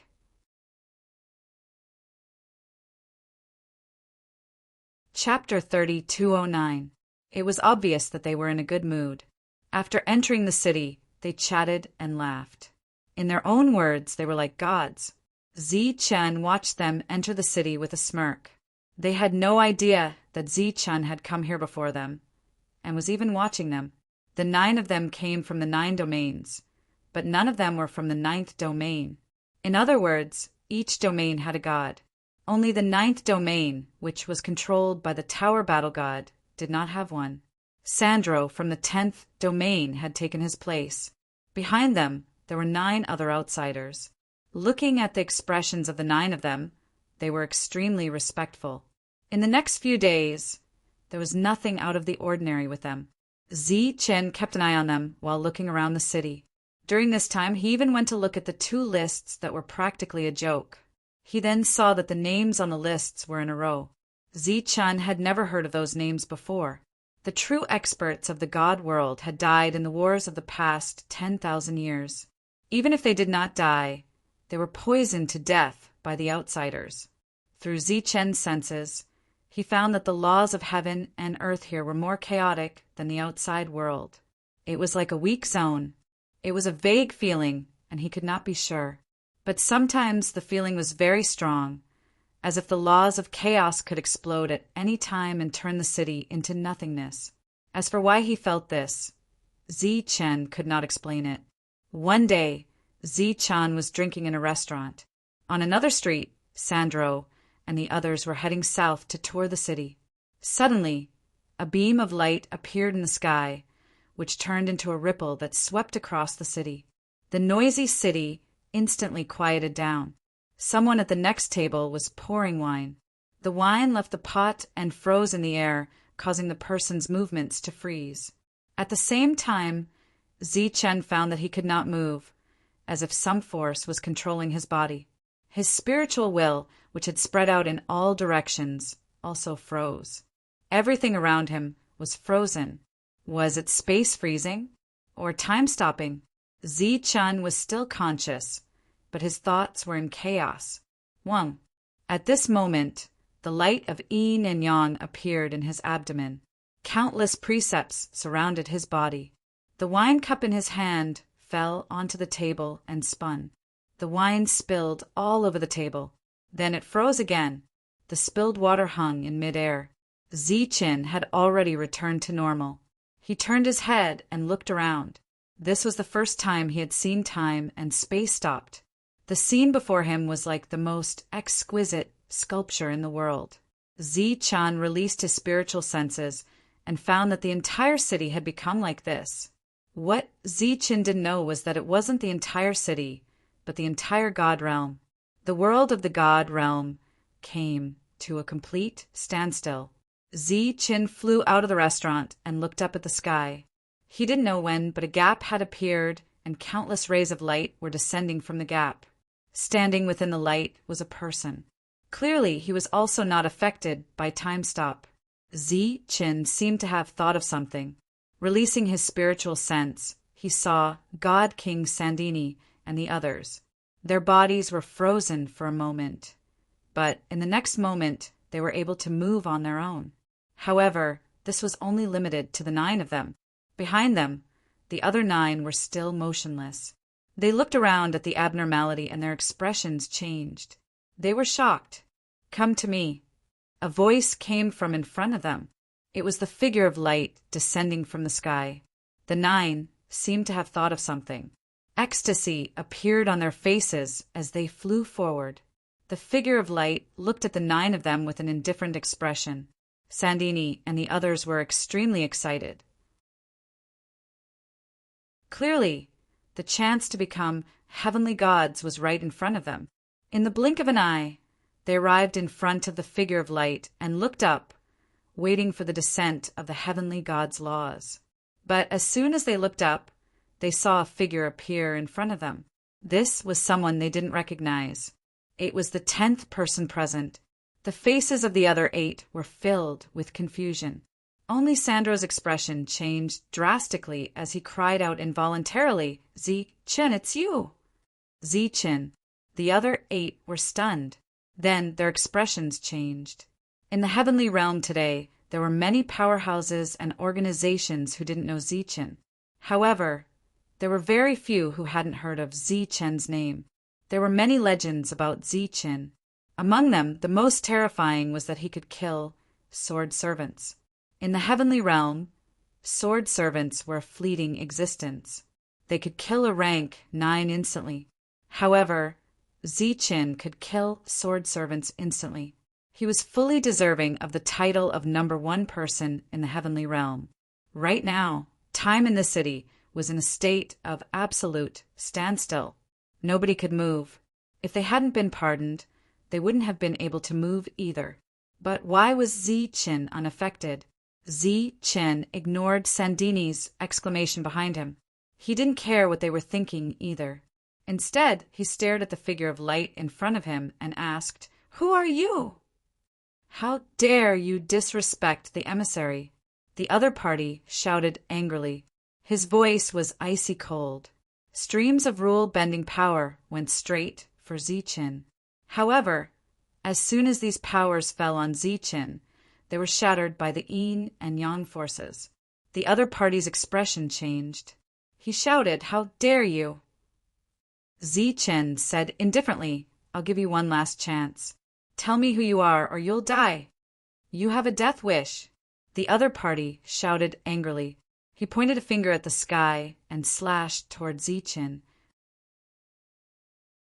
The rule-bending power descended from the sky and formed a rule-bending sword. Wherever it passed, the still space was cut open. However, before this attack could land, Qin unsheathed his saber. It drew an arc and landed on the rule-bending sword. The rule-bending sword split into 2. The figure of light retreated. As he retreated, his body was also split down the middle. Countless rays of light flew out of his body and then gathered again to form a new figure of light. The moment his body took shape, there was no longer any arrogance on his face. Instead, it was filled with shock. "Who are you?" he cried out involuntarily. He couldn't believe it. That should be my question, right? Qin looked at the other party. "My patience is limited. Tell me your background." The other party looked at Qin, his expression fluctuating. Qin gripped his saber tightly. Blue veins bulged on the back of his hand. "Here's your stuff." The other party waved his hand, and 9 crystals flew out. The moment he saw the crystals, Qin felt a powerful force. This force made him feel suffocated and full of threat. This was the law of crystals, a unique law in the immortal realm. It could be said that it was another high-level law. Once these people obtained these crystals, they would become heavenly gods.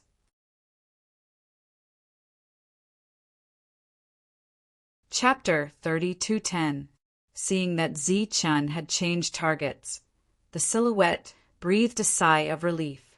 Looking at Zi-Chun's back as he charged toward the law crystals, a trace of mockery flashing through his eyes. The law crystals were scattered in different directions. After a brief moment of surprise, Sander and the others frantically flew toward the 9 law crystals. They represented heavenly gods. Their charge was not without purpose. The 9 law crystals each exuded a different aura, and these auras corresponded to each of them. In other words, after these law crystals appeared, they were all connected to each of them. Among them, Zi-Chen was naturally the fastest. He teleported in front of a law crystal and reached out to grab it. Swish! He instantly grabbed empty air, as if he and the law crystal were in a different space and time. How could this be? Zi-Chun was stunned. He tried again, but he failed each time. At this moment, he had no time to be surprised.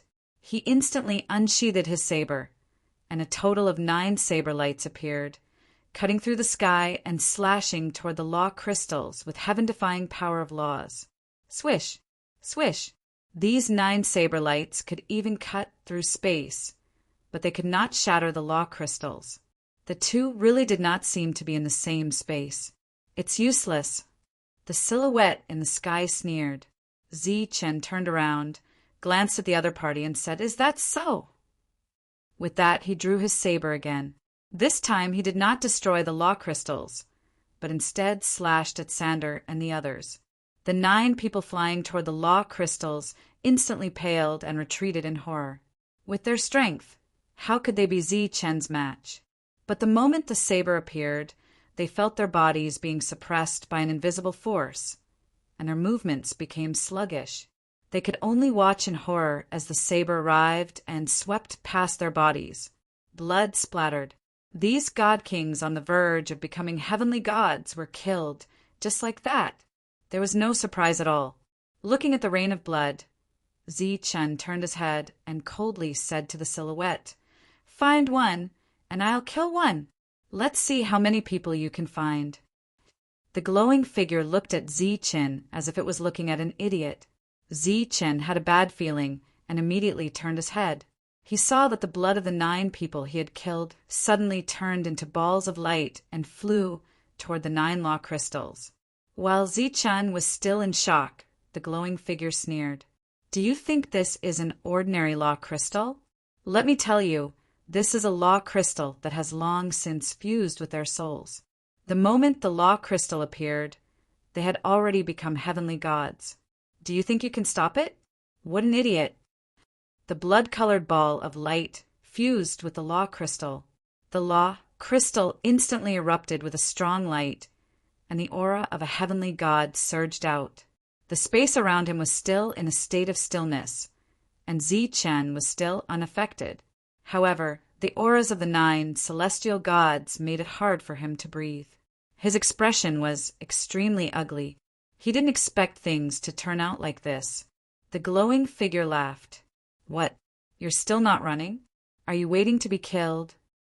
At this moment, the law crystal had already begun to transform, and the first person had already manifested. It was Sandro. After manifesting, Sandro had already regained his consciousness. He smiled at Zi-Chen and said, "Hello, Zi-Chen." Zi-Chen felt a chill in his heart. He knew that he couldn't harm these people now. In other words, Sandro's attitude toward him would change drastically in the future. Zi-Chen retreated. Although he was unwilling, he knew that he had to leave. If he didn't leave now, he would die. "Don't go. Wouldn't it be better for the 2 of us to talk about our dreams? Zi-Chen, do you have any dreams?" Sacred King Sandro, or Heavenly God Sandro, spoke. It was clear that he was in a good mood. Strong light erupted from Zi-Chen's body. Countless power of laws enveloped the surroundings, causing the stillness in the space around them to return to normal. Heaven Splitter appeared. After sensing the auras of the heavenly gods, he was given a fright. A beam of light immediately flew out of his horn and tore through space. In the next instant, the two of them disappeared. Boom! Before the space where the two of them could close up, a huge palm appeared and shattered the space. Heavenly God Sandro appeared beside the shattered space. He glanced at the black hole, and a cold smile appeared on his face. Zi-Chen, this heavenly God will play with you. Whoosh! Zi-Chen and Heaven Splitter reappeared in the City of Trees. At this moment, the space in the City of Trees was also completely frozen. Zi-Chen didn't have time to guess whether other places were also like this. He immediately flew toward the teleportation array with Heaven Splitter. When they arrived at the teleportation array, the heaven-defying power of laws descended and removed the static state of the teleportation array. Following a burst of strong light, Zi-Chen and Heaven Splitter disappeared. As the two of them disappeared, the teleportation array here shattered with a loud boom. This meant that the teleportation array, which had taken many years to construct, had completely disappeared. The path between the divine world and the life star was completely severed. Not long after, in the sky above the City of Trees, a giant palm print descended. This palm print emitted a divine light and surged with a boundless aura as it fell on the City of Trees. The City of Trees, which had already become a framework, completely shattered. Countless ancient trees that had lost their spiritual energy only turned into ashes and disappeared. In the blink of an eye, the 3 cities of trees Zi-Chen had established in the divine world turned into nothingness. This place was once again a land of yellow sand, obliterating all traces of the life star in this world. However, the Yongding city was left behind. Zi-Chen and Heaven Splitter arrived in a void. This was one of the connecting points of the teleportation array. As the two of them disappeared, this connecting point also exploded. Now that a heavenly god had reappeared in the divine world, Zi-Chen no longer felt lucky. Everywhere he passed, all the connecting points exploded. This way, it would be even more difficult to reopen the teleportation array. As the connecting points exploded, Zi-Chen appeared in the City of Trees on the Life Star. As soon as he left the teleportation array, it exploded. Rumbling noises reverberated in this giant city. Many experts who lived here sensed the abnormality. They all turned their attention to this place. When they saw Zi-Chen appear, some of them wore strange expressions. "Time is tight. Come to the meeting." Zi-Chen's voice echoed in the sea of consciousness of some important people in the city. After a short while, they arrived at the meeting hall. There were more than 50 people, including Zi-Chen's friends and some of his trusted friends. The divine world has 9 heavenly gods again.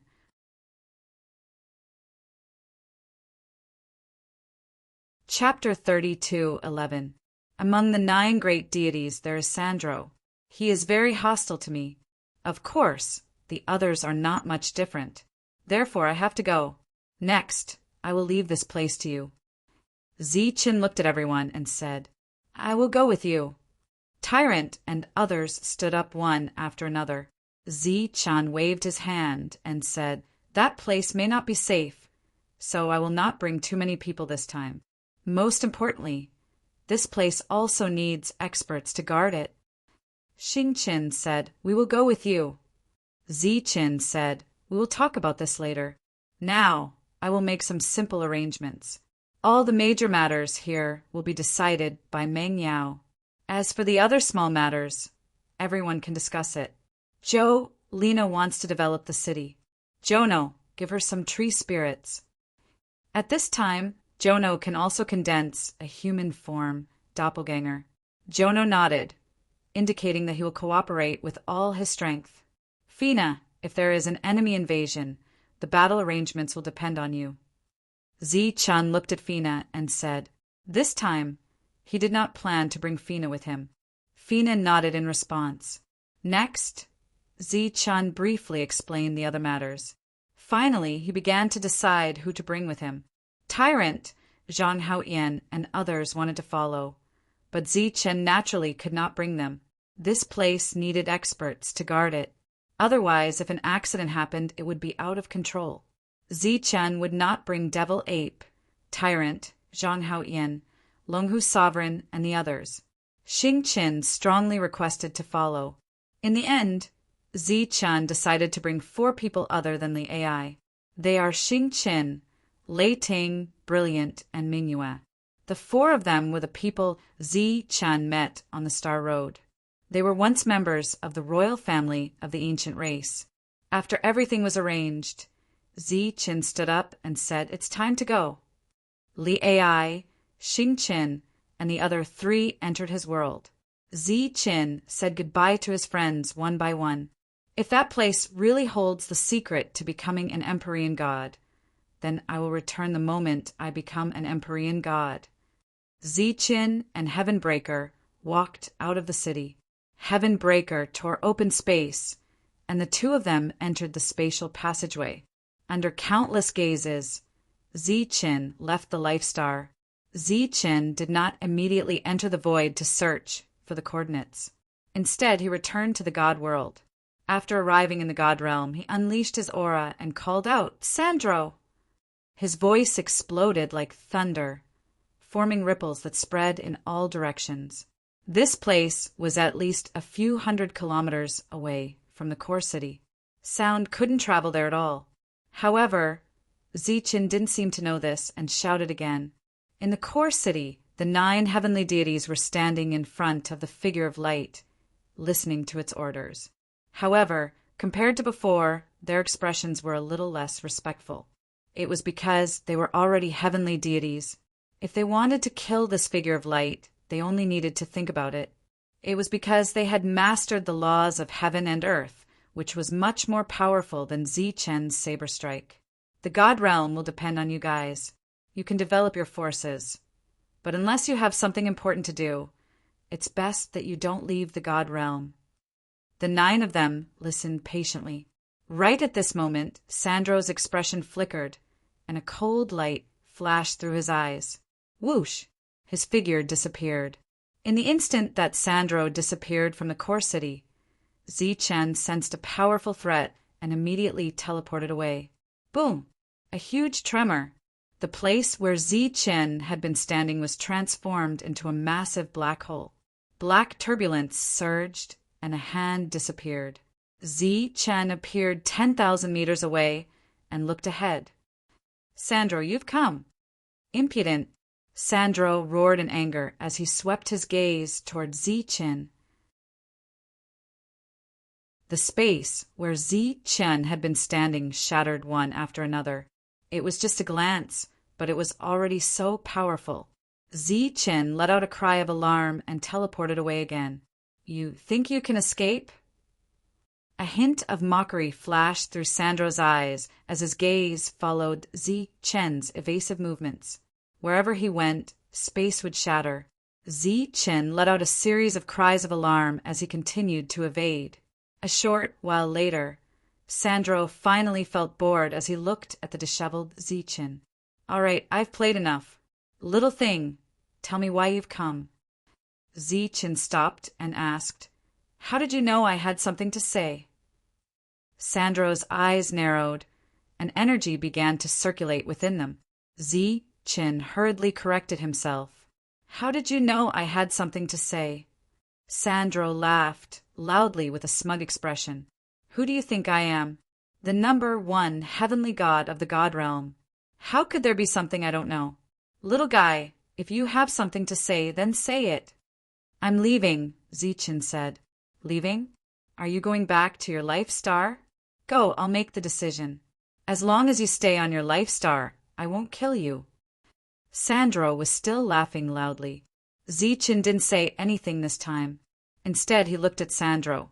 The smile on Sandro's face gradually faded. He narrowed his eyes, and his heavenly god power surged out toward Zichen. Sensing this destructive power, Zichen didn't dodge this time. Instead, he just stood there. The power rushed towards Zichen, then swept past him and enveloped the entire area. "You're not afraid of death?" Sandro's voice was ice cold.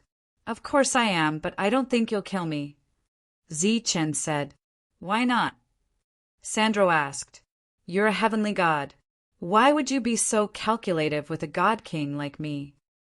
Ziqin said with a smile. Although this flattery doesn't require much skill, I'll gladly accept it. It seems like every dog has its day. In the past, you were as weak as an ant in front of me. Although you've become arrogant for a while, everything is within my expectations. Sandro didn't try to hide his smugness at all. You're absolutely right, heavenly god. Ziqin nodded again. Sandro said calmly, Since you're so humble and disrespectful to me, I'll let you off the hook. Thank you, heavenly god. Ziqin cupped his fists in apology, appearing extremely sincere. You want to go to that place? Sandro's expression suddenly became serious. I want to take a look, Ziqin said. Sandro said with a smile that wasn't a smile. It seems like you don't want to be suppressed by me, do you? What? Are you going to ask for a path to become a heavenly god and then come back to kill me? Ziqin immediately said, How could I? You've helped me today, and I can't thank you enough. How could I repay your kindness with enmity? You should know that I, Ziqin, am a person who values kindness and kindness greatly. Sandro naturally had a good understanding of Ziqin. After all, they were enemies, and it was important for him to understand his enemy's personality. He had used Ben Senlu and the others to suppress Ziqin, but now Ziqin was once again bringing those people to his side. What do you want to know? Sandro asked. You're tuning in to the Thunder Spear YouTube channel. Don't forget to subscribe and join us on this journey to catch the most captivating stories.